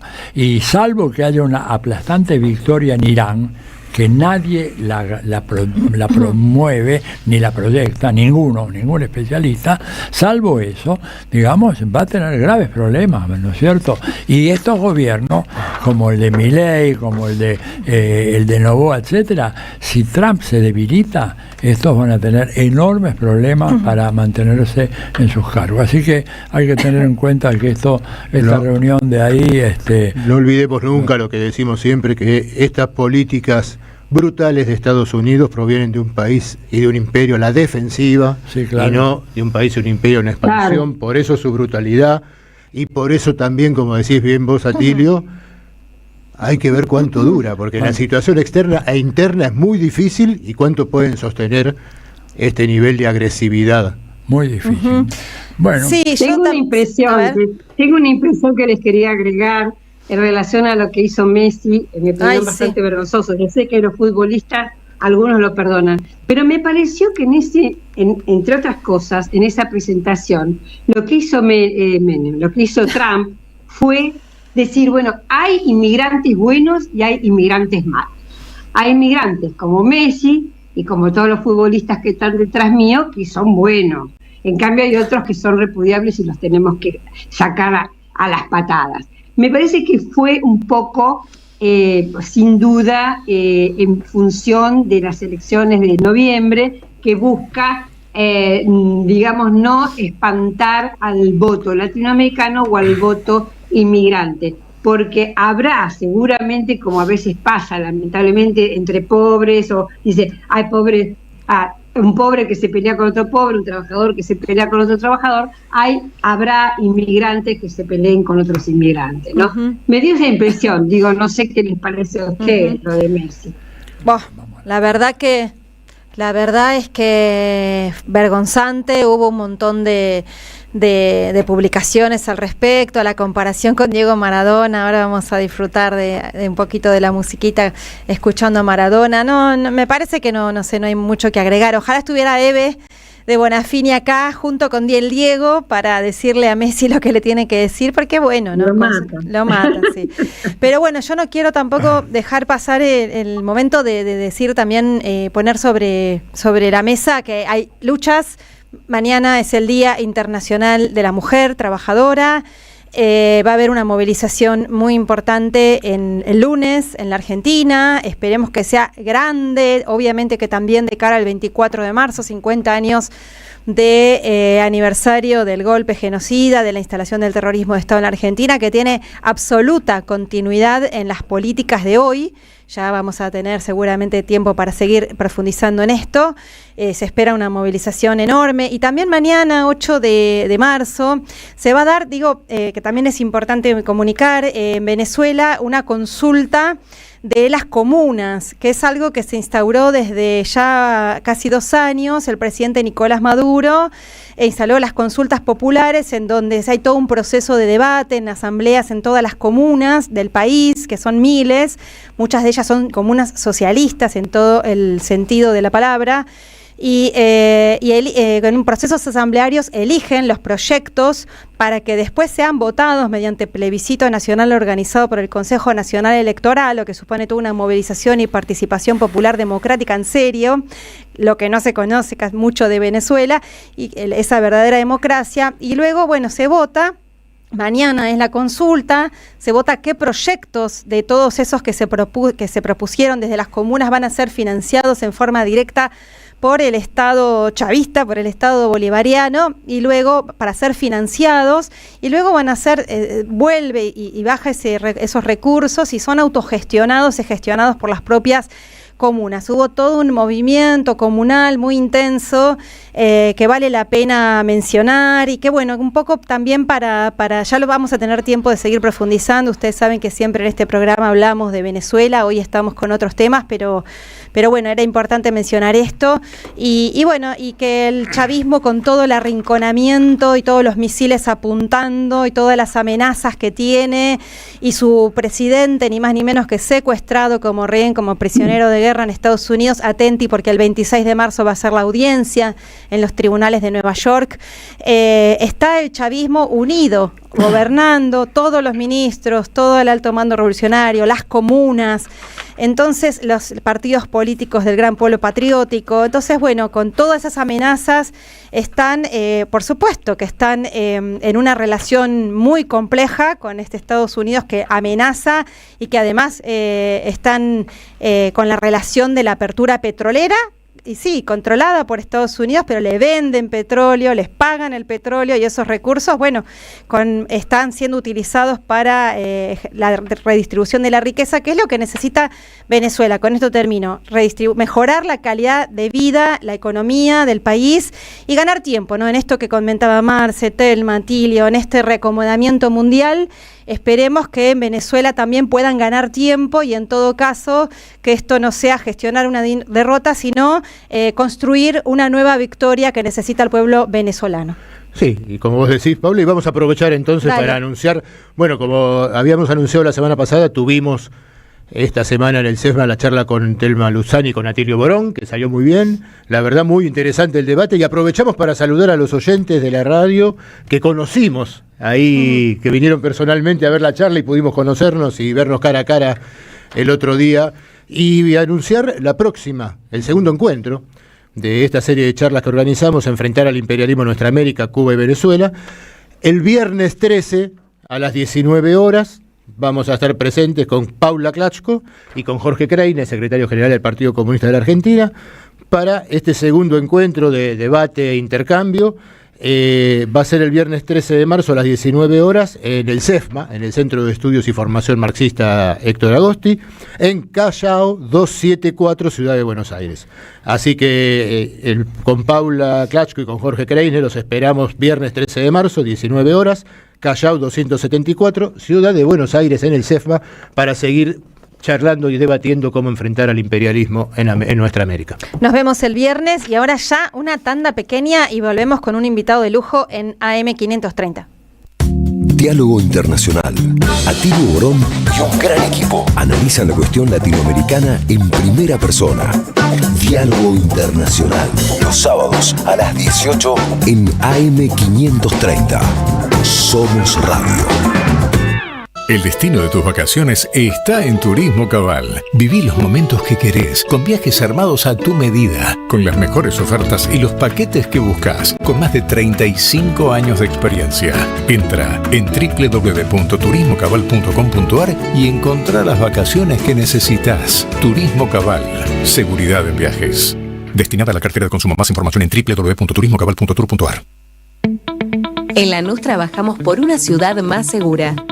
Inauguramos la primera base de operaciones de la Fuerza Barrial de Aproximación de la Policía Bonaerense e incorporamos 20 móviles y 240 efectivos policiales.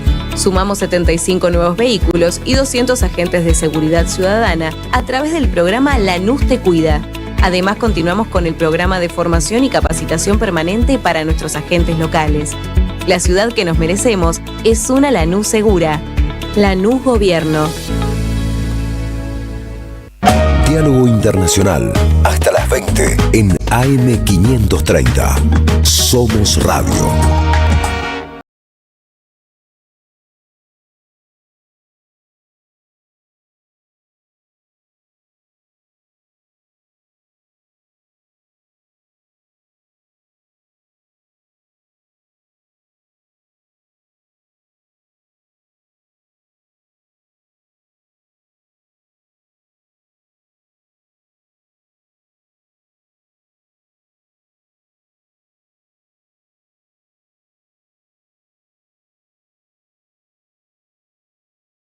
Volvimos a Diálogo Internacional, este último rato del programa que va a ser muy interesante, porque ya tenemos aquí nuestro invitado, que tenemos el lujo de tenerlo acá en el estudio de la Radio de las Madres de Plaza de Mayo.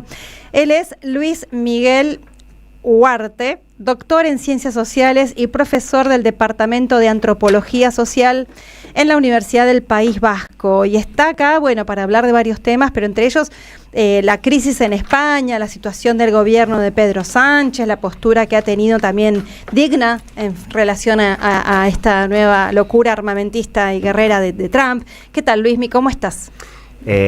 Buenas noches y bueno, gracias por la invitación, un placer estar aquí con vosotros. Bien. ¿Te sorprendió la declaración de Sánchez cuando dijo que no iba a permitir que los equipos de aéreos, claro, de Estados Unidos en las bases de Morón y Rota no podrían ser utilizados para involucrarse en la guerra de Irán? ¿Te esperabas algo así de parte de Sánchez? Sinceramente no, sí que nos sorprendió a mucha gente conociendo el perfil de Sánchez, ¿no? Creo que es importante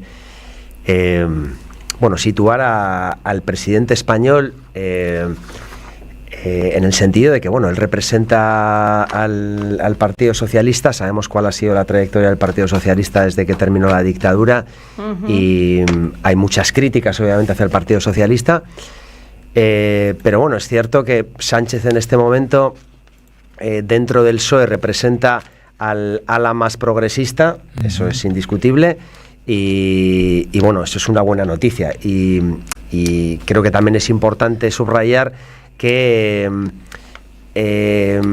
para entender el momento actual en el Estado español hay que ir más allá de la figura de Sánchez y tener en cuenta la coalición que lo sostiene. Yo creo que eso es fundamental, porque es la primera vez que hay un gobierno del PSOE que es en coalición con la izquierda española, pero también con el apoyo de las izquierdas nacionalistas de la periferia, ¿no? De vascos, catalanes, gallegos, y eso es lo que ha permitido que haya una mayoría absoluta que frene un gobierno de la derecha con la extrema derecha. Entonces, eso yo creo que es un aspecto significativo, porque obliga a Sánchez a tener una posición más a la izquierda que la que hubiera tenido en otro contexto. No olvidemos que hace unos años, justo en el momento del auge de Podemos, etcétera, se repitieron unas elecciones en el Estado español porque el propio Sánchez, por la presión que hubiera sufrido probablemente por los varones, por el sector más conservador, apostaba más por un gobierno con Ciudadanos, eso que no se nos olvide nunca, que con Podemos. Se tuvo que repetir unas elecciones para que al final no tuviera otro remedio que hacer un gobierno de coalición con Podemos, en el que estuvo Pablo Iglesias de vicepresidente, y aliarse o de alguna manera negociar con los nacionalistas, la izquierda nacionalista de la periferia, ¿no? Con Bildu, BNG y RC fundamentalmente, para que ese gobierno fuera adelante. Estamos en la segunda edición de ese gobierno, y yo creo que ese es un aspecto fundamental. Respecto a Pedro Sánchez, yo diría que Pedro Sánchez es un político muy hábil. Camaleónico, sí, ¿verdad? es camaleónico y es muy hábil, en el sentido del animal político que sabe desenvolverse en diferentes contextos y tener éxito, ¿no? Entonces, en ese sentido yo creo que él tiene muy buen olfato político. Sí. Puedo poner varios ejemplos, pero el último es en el sentido de que hay un sentimiento antiguerra en el Estado español muy fuerte desde lo que fue la guerra de Irak y las guerras de Afganistán, ¿no? Y por tanto creo que en parte también tiene que ver con saber conectar con ese rechazo generalizado que hay a guerras que, si no nos olvidamos, hace 20 años pues provocaron un atentado en Atocha que trajo 200 víctimas, 200 muertos, ¿no? Entonces yo creo que ese es un elemento clave. En la época que Aznar era presidente del gobierno español. Sí, en la época que Aznar era el presidente del gobierno español, en la época que Aznar, que todavía hoy sigue insistiendo en que fue un atentado de ETA, y algunos medios de comunicación español, la gente del Mundo, etcétera, siguen insistiendo que fue un atentado de ETA, cuando sabemos que es absolutamente falso, que fue un atentado producto como consecuencia de la foto de las Azores, ¿no? De Aznar, Blair y el señor Bush, que bueno, trajo pues una invasión de un país, muertes y bueno, pues respuesta por parte también de grupos yihadistas o... Ya. Ahora, vos decís, la opinión pública está en España muy conmocionada por la situación de Irán, la guerra. Ha habido manifestaciones, por ejemplo, muchas hemos visto a favor de los palestinos durante el genocidio en Gaza. ¿Esto no ha variado un poco la correlación de fuerzas entre la derecha y el centro y la centroizquierda en España últimamente? Las encuestas, ¿qué nos están diciendo hoy, por ejemplo? Sí, yo creo que ese es uno de los grandes temas, ¿no? Ahora justo las próximas elecciones autonómicas son las de Castilla y León. Ha habido 2 elecciones autonómicas que se utilizan, bueno, igual que aquí, ¿no? Las elecciones de la provincia de Buenos Aires, etcétera, que sirven un poco como termómetro para proyectar cómo serían los resultados en unas elecciones generales. Y en este caso, lamentablemente, las 2 elecciones previas, las de Extremadura primero y luego las de Aragón, dieron unos mejores resultados a la suma de derecha-extrema derecha. El PP decidió adelantar las elecciones en su pugna interna con la extrema derecha para intentar debilitarla y lo que sucedió fue todo lo contrario, ¿no? El partido que más subió fue Vox, tanto en Extremadura como en Aragón, y lo más preocupante de todo es que la correlación de fuerzas, digamos, centro-izquierda, centro-derecha,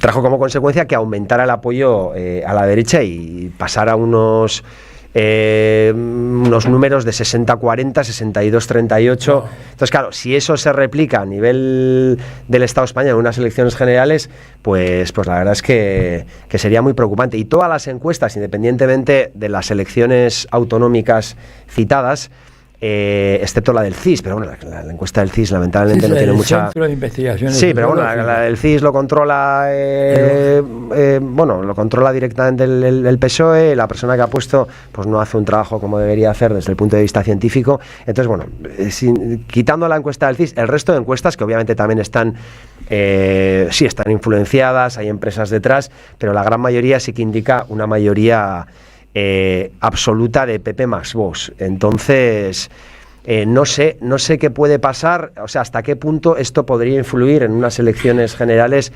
el rechazo a la guerra, la posición del PP tan favorable a la guerra, etcétera, etcétera. Eso habría que verlo. Ahora, el próximo termómetro van a ser las elecciones de Castilla y León. Ahí parece que la diferencia no va a ser tanto, pero bueno, las encuestas sí que indican una mayoría para gobernar de PP y Vox. Acá un oyente, José de Chacarita, dice, escuché en Sputnik que en verdad sí usaron las bases en España y que además mandó a la fragata a defender las bases británicas en Chipre. Son 2 cosas, ¿no? Las bases, yo por lo que tengo entendido, y no hay ningún medio que lo haya, digo, medios a nivel del Estado español, lo que haya afirmado que finalmente las bases se utilizaron. Hay mucha fake news, ¿no? De hecho, una de las fake news recientes fue que la ministra de Defensa había dicho que ella se sentía muy cómoda con el señor Trump y que además avalaba el ataque a Irán, etcétera, y luego era mentira. Es la ministra de Pedro Sánchez. Entonces, bueno, yo eso creo que habría que tener cuidado con esas cosas. Sí. Lo otro sí que es cierto, lo de Chipre, pero bueno, hay que ubicarlo dentro de la lógica de, vamos a decir, de defensa de la Unión Europea, en el sentido de que, bueno, pues que haya una respuesta de ese tipo, yo creo que puede entrar dentro de lo normal.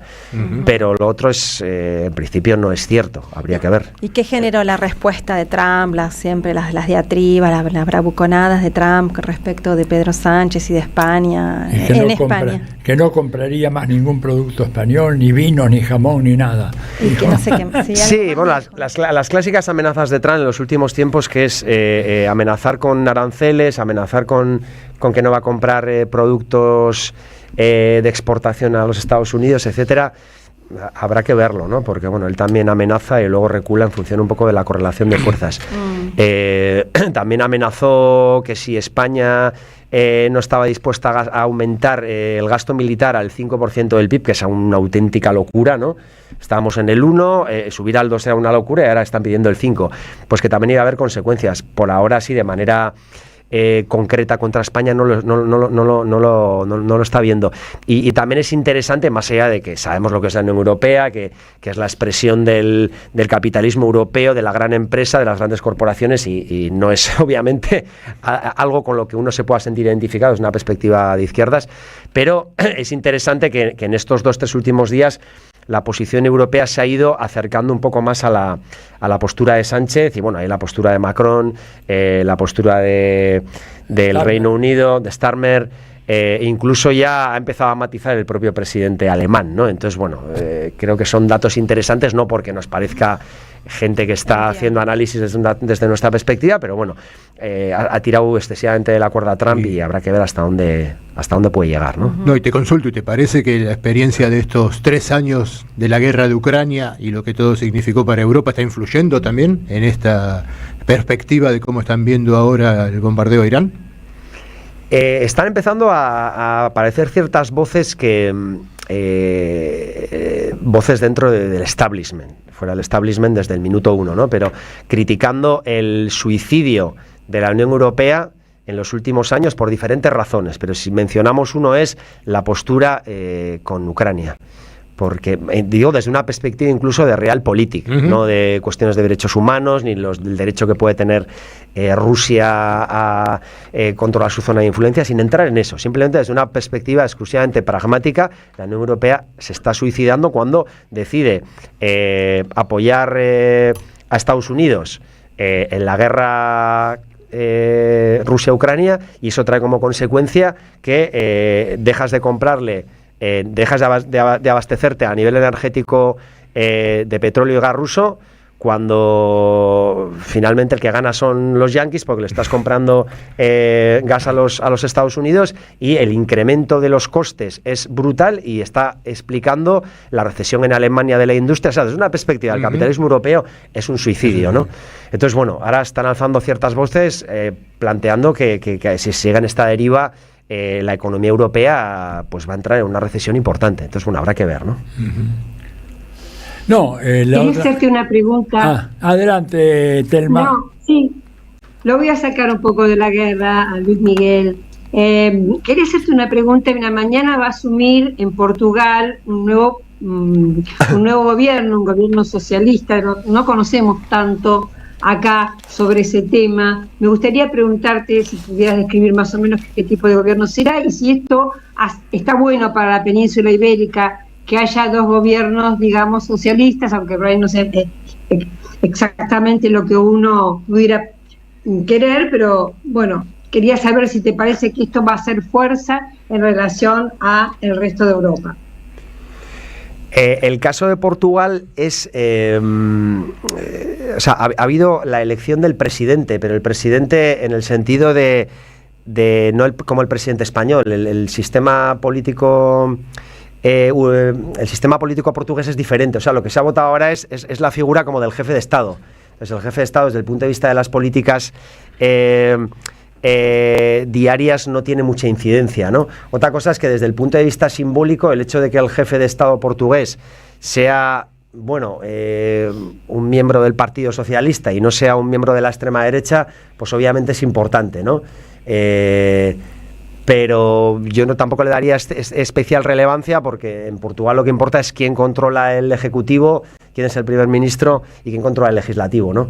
Y bueno, habrá que ver, pero el avance de la derecha y de la extrema derecha en Portugal en los últimos tiempos ha sido preocupante, y que pasara a segunda vuelta un candidato ultra, pues la verdad es que es algo también histórico, un poco como aquí la figura de Milei, ¿no? Y refleja de alguna manera el avance de la extrema derecha también en muchos lugares de Europa, y bueno, algo a lo que hay que poner pues mucha atención y bueno, y obviamente resistencia, ¿no? Dime una cosa, ¿cuál es la base social de Vox? ¿No es cierto? O sea, en términos de jóvenes, no tan jóvenes, mujeres, varones, trabajadores, clase media, ¿dónde está el anclaje de Vox en la sociedad española? El anclaje de Vox, bueno, sí, o del Partido Popular, aunque estos tienen sus peculiaridades, ¿no? Los de Vox. Sí, o sea, Vox todavía sigue siendo el clásico partido de extrema derecha que se sostiene en el voto reaccionario de sectores relativamente privilegiados, ¿no? O sea, no es la expresión de una extrema derecha que ha conseguido penetrar en zonas populares como puede ocurrir en otros lugares, o ¿no? como alguna vez fue el PP. como alguna vez pudo ser el PP, o sobre todo como puede ser el Frente Nacional en Francia, en las zonas de antigua hegemonía del Partido Comunista, etcétera. Claro. Todavía no es eso, digo todavía, espero no decir todavía, sino que no lo sea nunca, ¿no? Es más un voto clasista, y también una mezcla de voto conservador en ciertas zonas rurales. Vox también tiene mucho peso, la extrema derecha, digamos, en la España más centro, ¿no? Castillas, claro. Madrid, Extremadura, Andalucía, pero luego en lo que sería el norte tiene el peso mucho más relativo, ¿no? O sea, yo que soy vasco, el Parlamento vasco tiene 75 parlamentarios y Vox solo tiene 1 y el PP tiene 9, o sea, digamos que son fuerzas absolutamente, bueno, el Vox es residual y el PP es la quinta fuerza, ¿no? Es verdad que es una realidad sociológica diferente, pero bueno, no es todavía un partido que haya conseguido penetrar en los sectores populares de manera profunda como ocurre en otros sitios. Otra cosa es que es evidente que en algunas zonas del Estado español, pues esto es una tendencia global, el avance de los discursos de la extrema derecha entre un sector de la juventud está teniendo cada vez más pegada. Lamentablemente la batalla de las redes pues la están ganando, y en ese sentido pues hay una preocupación porque eso a medio o largo plazo termina dando sus resultados, ¿no?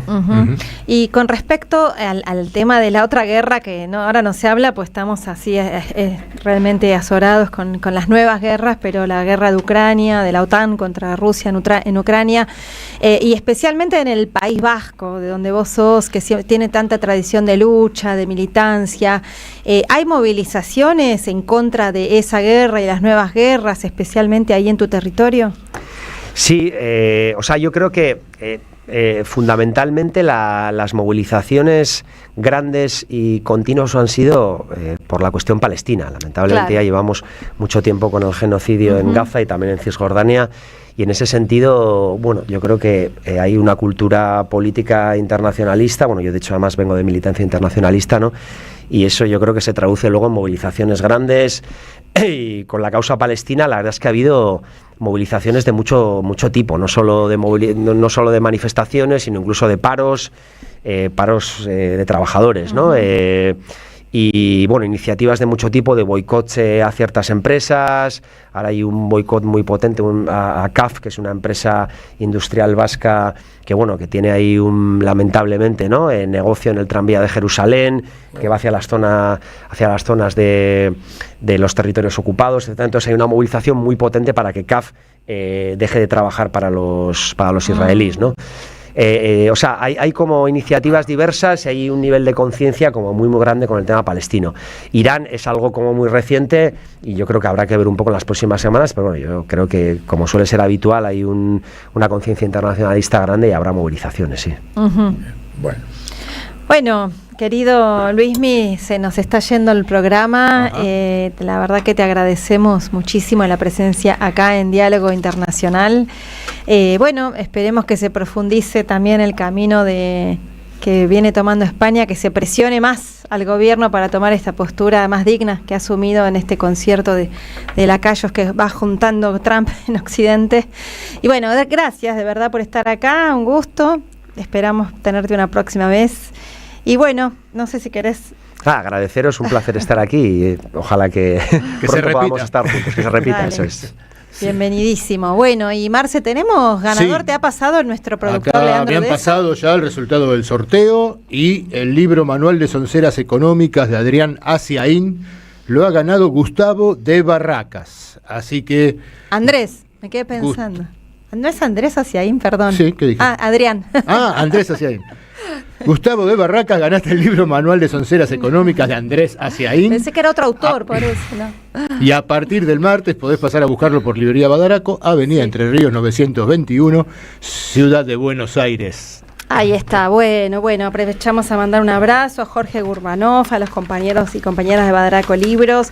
Y bueno, se nos va otro sábado más, espero que el sábado que viene haya algún atisbo de paz en el mundo, pero está difícil. Esperemos, yo les quería decir a los oyentes que subí una nota ahí en mi página web sobre Estados Unidos como líder del terrorismo mundial, con un recordatorio de algunas cosas que a veces se olvidan. Muy útil. Sí, ahí en atilioborón.com.ar, así que ahí lo pueden ver, leer, bajar y todo. Pero es importante. El único país hasta ahora que hizo detonar 2 bombas atómicas sobre 2 ciudades indefensas en Japón. Terrible. Vale la pena recordar eso, ¿no? Absolutamente, no olvidar, además de toda la gran lista de atrocidades cometidas, tremendo, ¿no? Ayer y hoy. Bueno, nos vemos el viernes, quienes quieran venir Nos vemos el viernes con Paula y Jorge Creines en Callao 274 para hablar de Venezuela, de cómo enfrentar al imperialismo en nuestra América y hablar de Venezuela y de Cuba. Ahí Así está. es. Perfecto. Bueno, vamos igual a despedirnos. Chau, Telmi. Chau, Telma. Chau, Luis. Hasta el sábado. Chau, Luismi. Chau, Atilio. Chau, Marce. Y hasta la victoria siempre. Gracias, Luis Miguel. Siempre se van los imprescindibles, ¿viste? Pero quedan los discursos. Si vos querés y los escuchás, son libros de política.